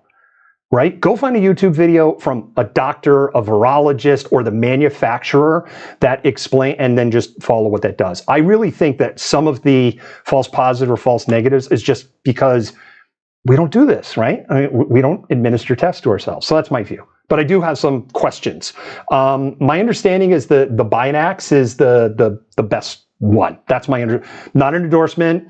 Not funded, just what I've heard.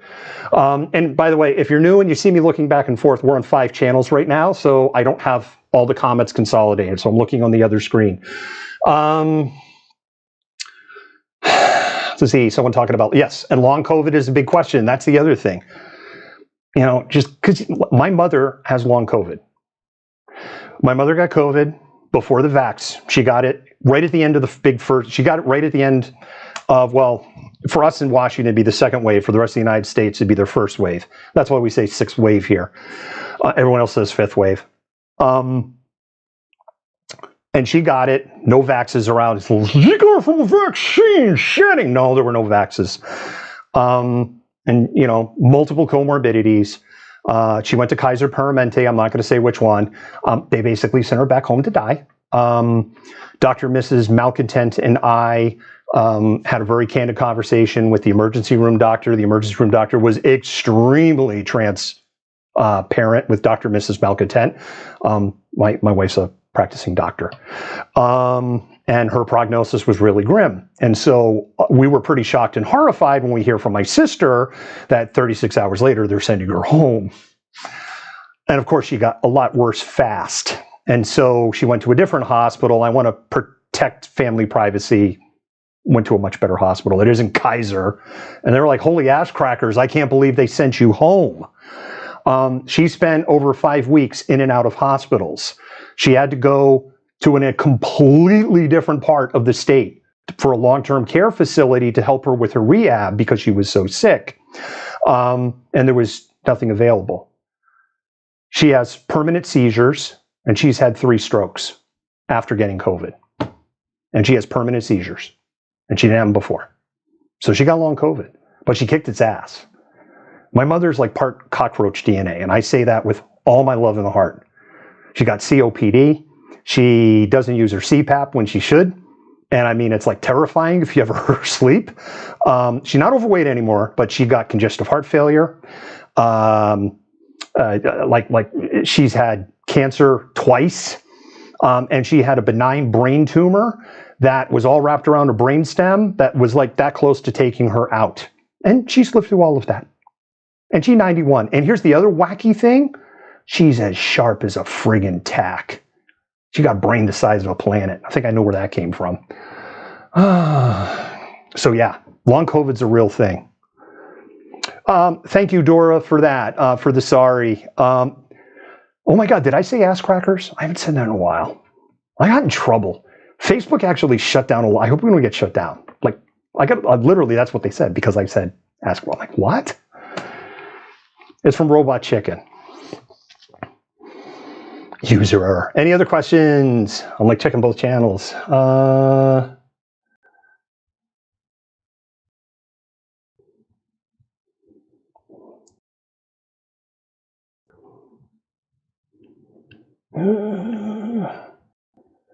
Oh, really? You're going to make me do this? You're really going to make me do this? Bye. I see someone's trying to hijack the chat. They're gone.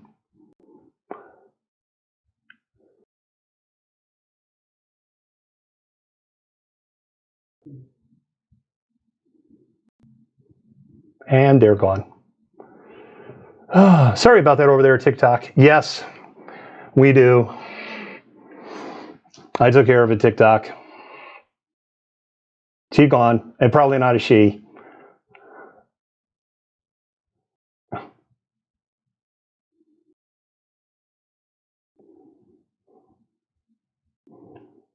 You're welcome.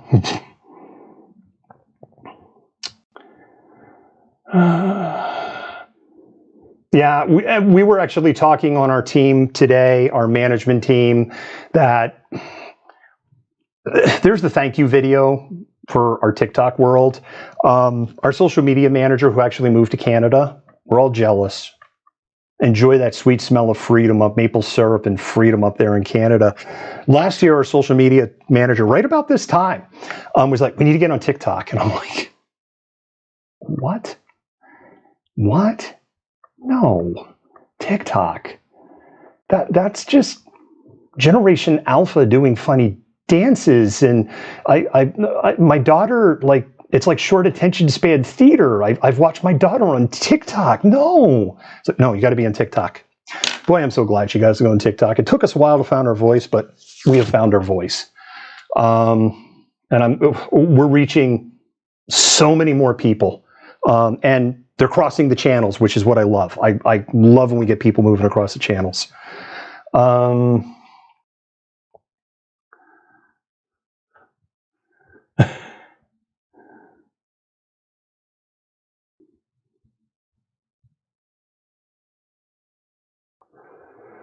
You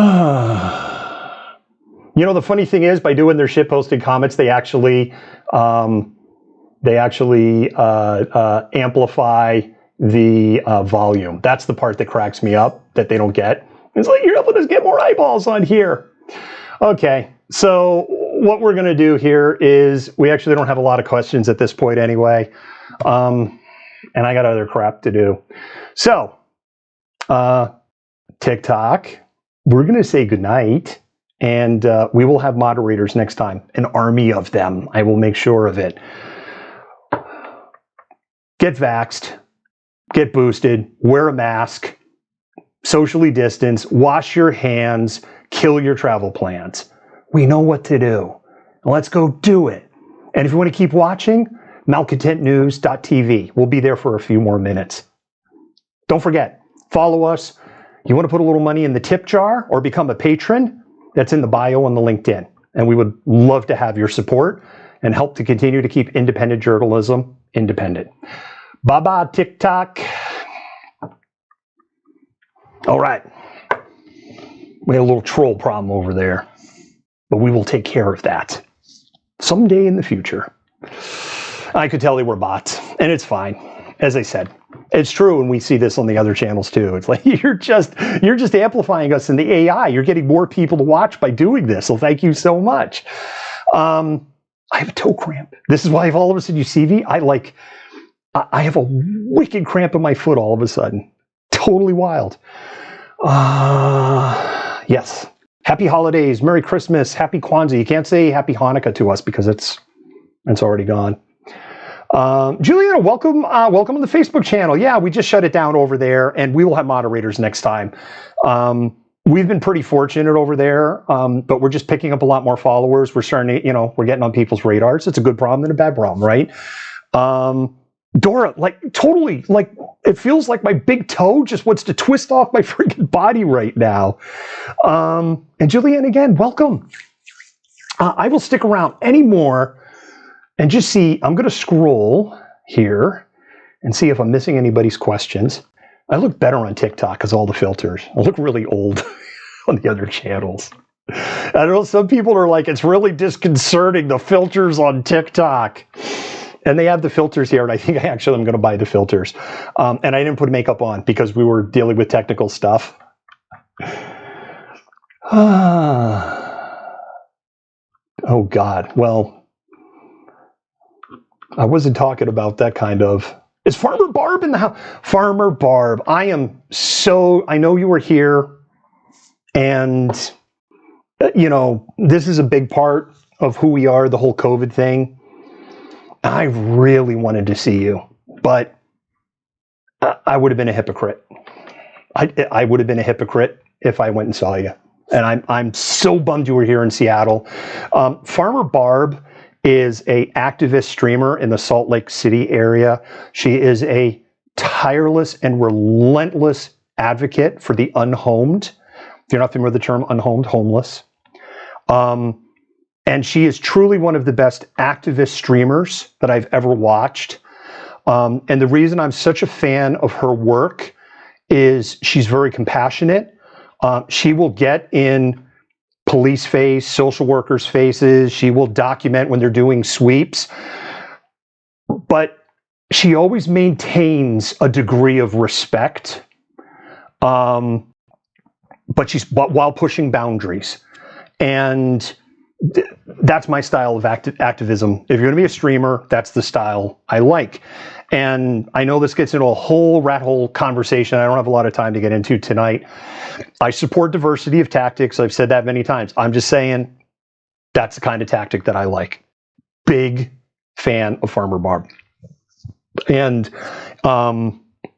if you're in the Salt Lake City area or Utah, and you care about the unhomed, you should be following her. And also, she's just a great person. Like, if you're like, okay, I don't want to give my money to fill in the blank because I know they're going to spend 50% of that, on administration fees and lining their own pockets. So, I want to go buy 4 sleeping bags and just hear. And you're in the Salt Lake City area, Farmer Barb is the person that can make that happen, and she will get those 4 sleeping bags into the hands of the people that need them the most. And then you know that every friggin' cent went to it. We love you, Farmer Barb. Elizabeth, that's a good question. Can I extrapolate out? No, because I'm not Trevor Bedford. This is what Trevor had to say. New York City is maybe a couple of days ahead of Seattle. Seattle's going to be next. He said Rhode Island. He said Rhode Island's blowing up big time. We're seeing the line, right? The videos of lines for people waiting for tests in Florida. Florida's going to blow up. This is going to happen very, very fast. This isn't going to be like the first wave. So this whole COVID coverage journey for us started on March 12th on 2020. On March 12th, 2020, I wrote a long piece, and I wrote it from my heart, and it was literally my letter to America, because we were in ground zero, right? It was here. COVID was here. And things were shutting down. There was no, we were shutting everything down. Store shelves were empty, on and on and on. And so what I just was like, hey, the closest hospital here, they're full. They don't have any more isolation wards, right? There are people now, they're just dying like this. The cases are blowing up. The store shelves are empty. There's no traffic. They're closing the schools. Hey, this is all coming. Of anything that I wrote that I did not write for a magazine, a website, or a newspaper, or a company, is probably the most read thing that I've written that I did not write for a commercial purpose, because it was really written just more as a personal blog. It went kaboom. And that's when I was like, wow, we have an audience. And so we started with our COVID coverage there. And in that letter, I was like, you're measuring, it's coming for you, and it's going to be weeks. This is why you get the whole long story. It's coming for you. It's days if you're in a city.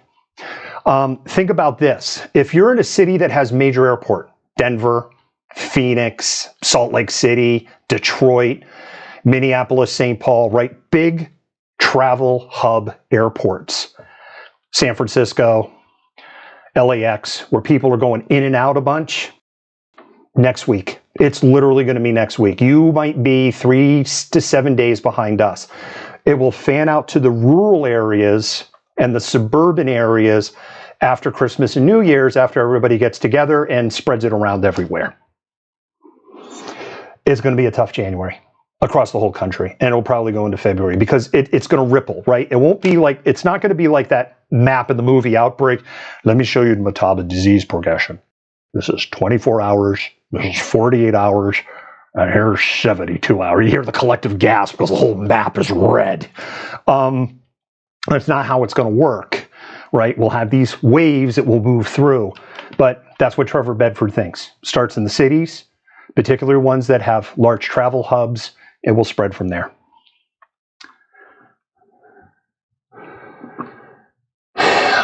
Juliana, same boat. Same boat. We were talking like the talk we were having was, okay, we got to get a trip. We're going insane. Let's do a trip. We'll do it like in February of 2022. Worst case scenario, we'll get in a car. We'll drive like to Palm Springs or something. If that's that's the worst case. Like now, it's like, just damn it, really? I'm so over this. Winona, things have gotten a lot more interesting. On the subject of weather, kind of a windstorm action going on. One Strait of Juan de Fuca and Admiralty Inlet. They're going to get their asses kicked with some wind. We're going to get some rain tonight. So there you go. Let's see, anything else we got here? I'm getting ready to wind this down here.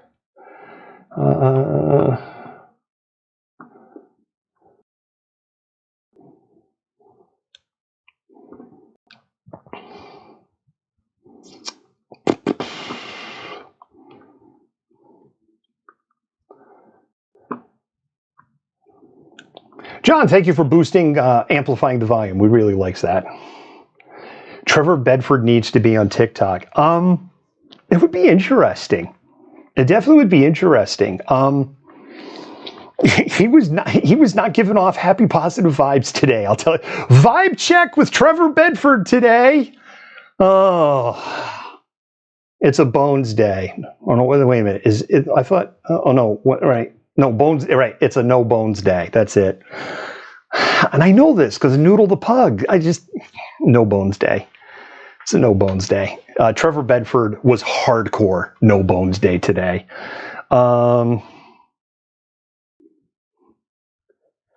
Totally. I see somebody's trying to rope me into a Patriots discussion. Yeah. Patriots got a pretty easy schedule that's left. I don't know what's going to happen in the rest of the football season. I don't know what's going to happen with NBA, and I don't know what's going to happen with hockey. Seriously. With football, it's a little different, right? Because a lot of those are outdoor stadium are huge domes, so ventilation's a little easier. But then you have the whole, like, everyone in the teams are getting sick, right? Because of locker rooms and all this other stuff. So, someone like Aaron Rodgers should be really friggin' relieved that he got Delta and he got a mild case, and it's right so close when it was. Because he could have really been in a FAFO position here in a little bit. And Dr. Joe Rogan is probably going to have some issues when people start paging him. Oh no, sports ball. Go Niners. John Smith is definitely trying to roll a hand grenade into this conversation here.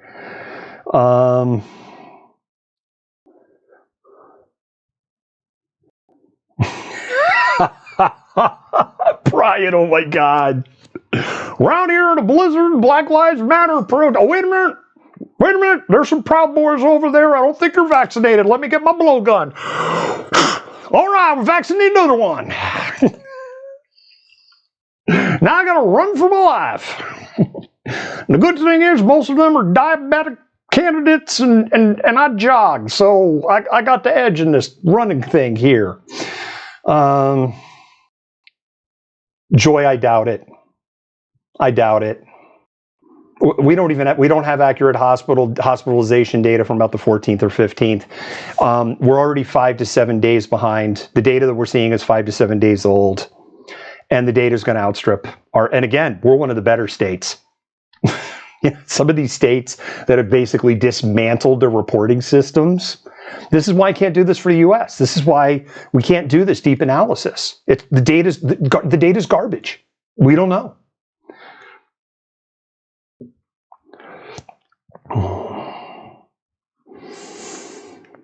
Be nice, Shelley. Oh God, Packers fan. I think we've about covered everything. It doesn't look like you all have a lot of questions at this point. I know I've been going for a long time. So you're going to get you're going to get it twice as nice. Get vaccinated. Get your booster. If you don't have your booster and you are eligible for a booster, your homework assignment is to drive to Pierce County or Thurston County or out into the more rural spots of King County, or head up to like Smoky Point. Look for appointments in those areas. I'm telling you, you're going to find a booster appointment. You're going to find it. Get your flippin' booster. Do it. It's the best thing you can do. Wash your hands. Wear a mask. Wear a mask everywhere when you're indoors. Not in your own house. But if you're indoors and you're with other people and either you don't know the vaccination or what, then you wear a mask. Christmas is canceled. Again, I hate it here. And if you had travel plans, I'd get out of them. I sure as hell wouldn't go on a cruise ship. No forking way would I get on a cruise ship. And that's it, malcontents. That's everything.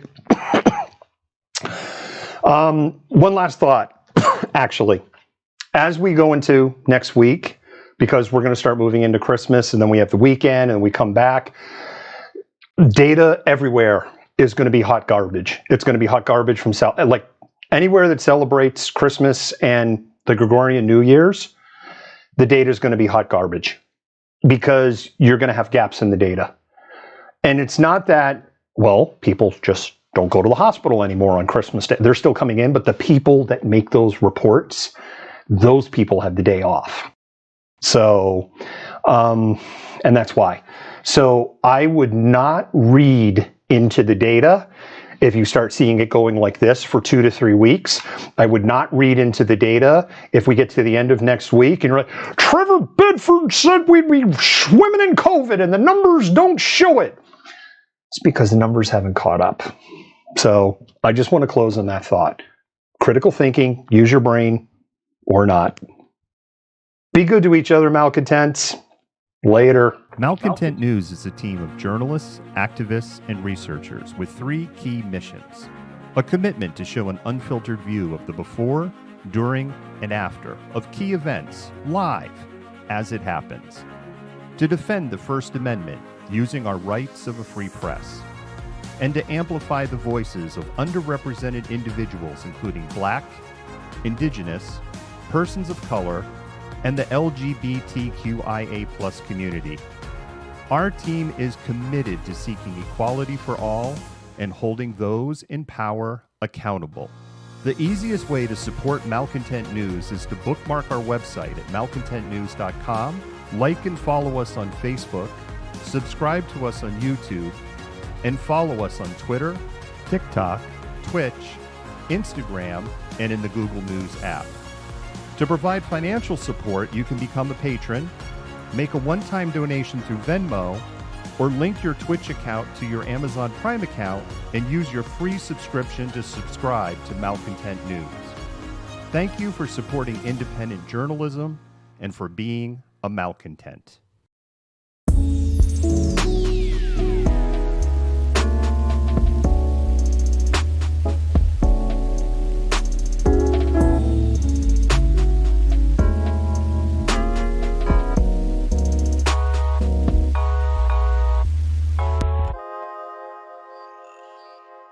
You fit the profile! You're the malcontent! Nobody wants to hear the nonsensical ravings of a loudmouth malcontent. He said malcontent Antifa, fuck you! You are the biggest hypocrite on the face of the planet.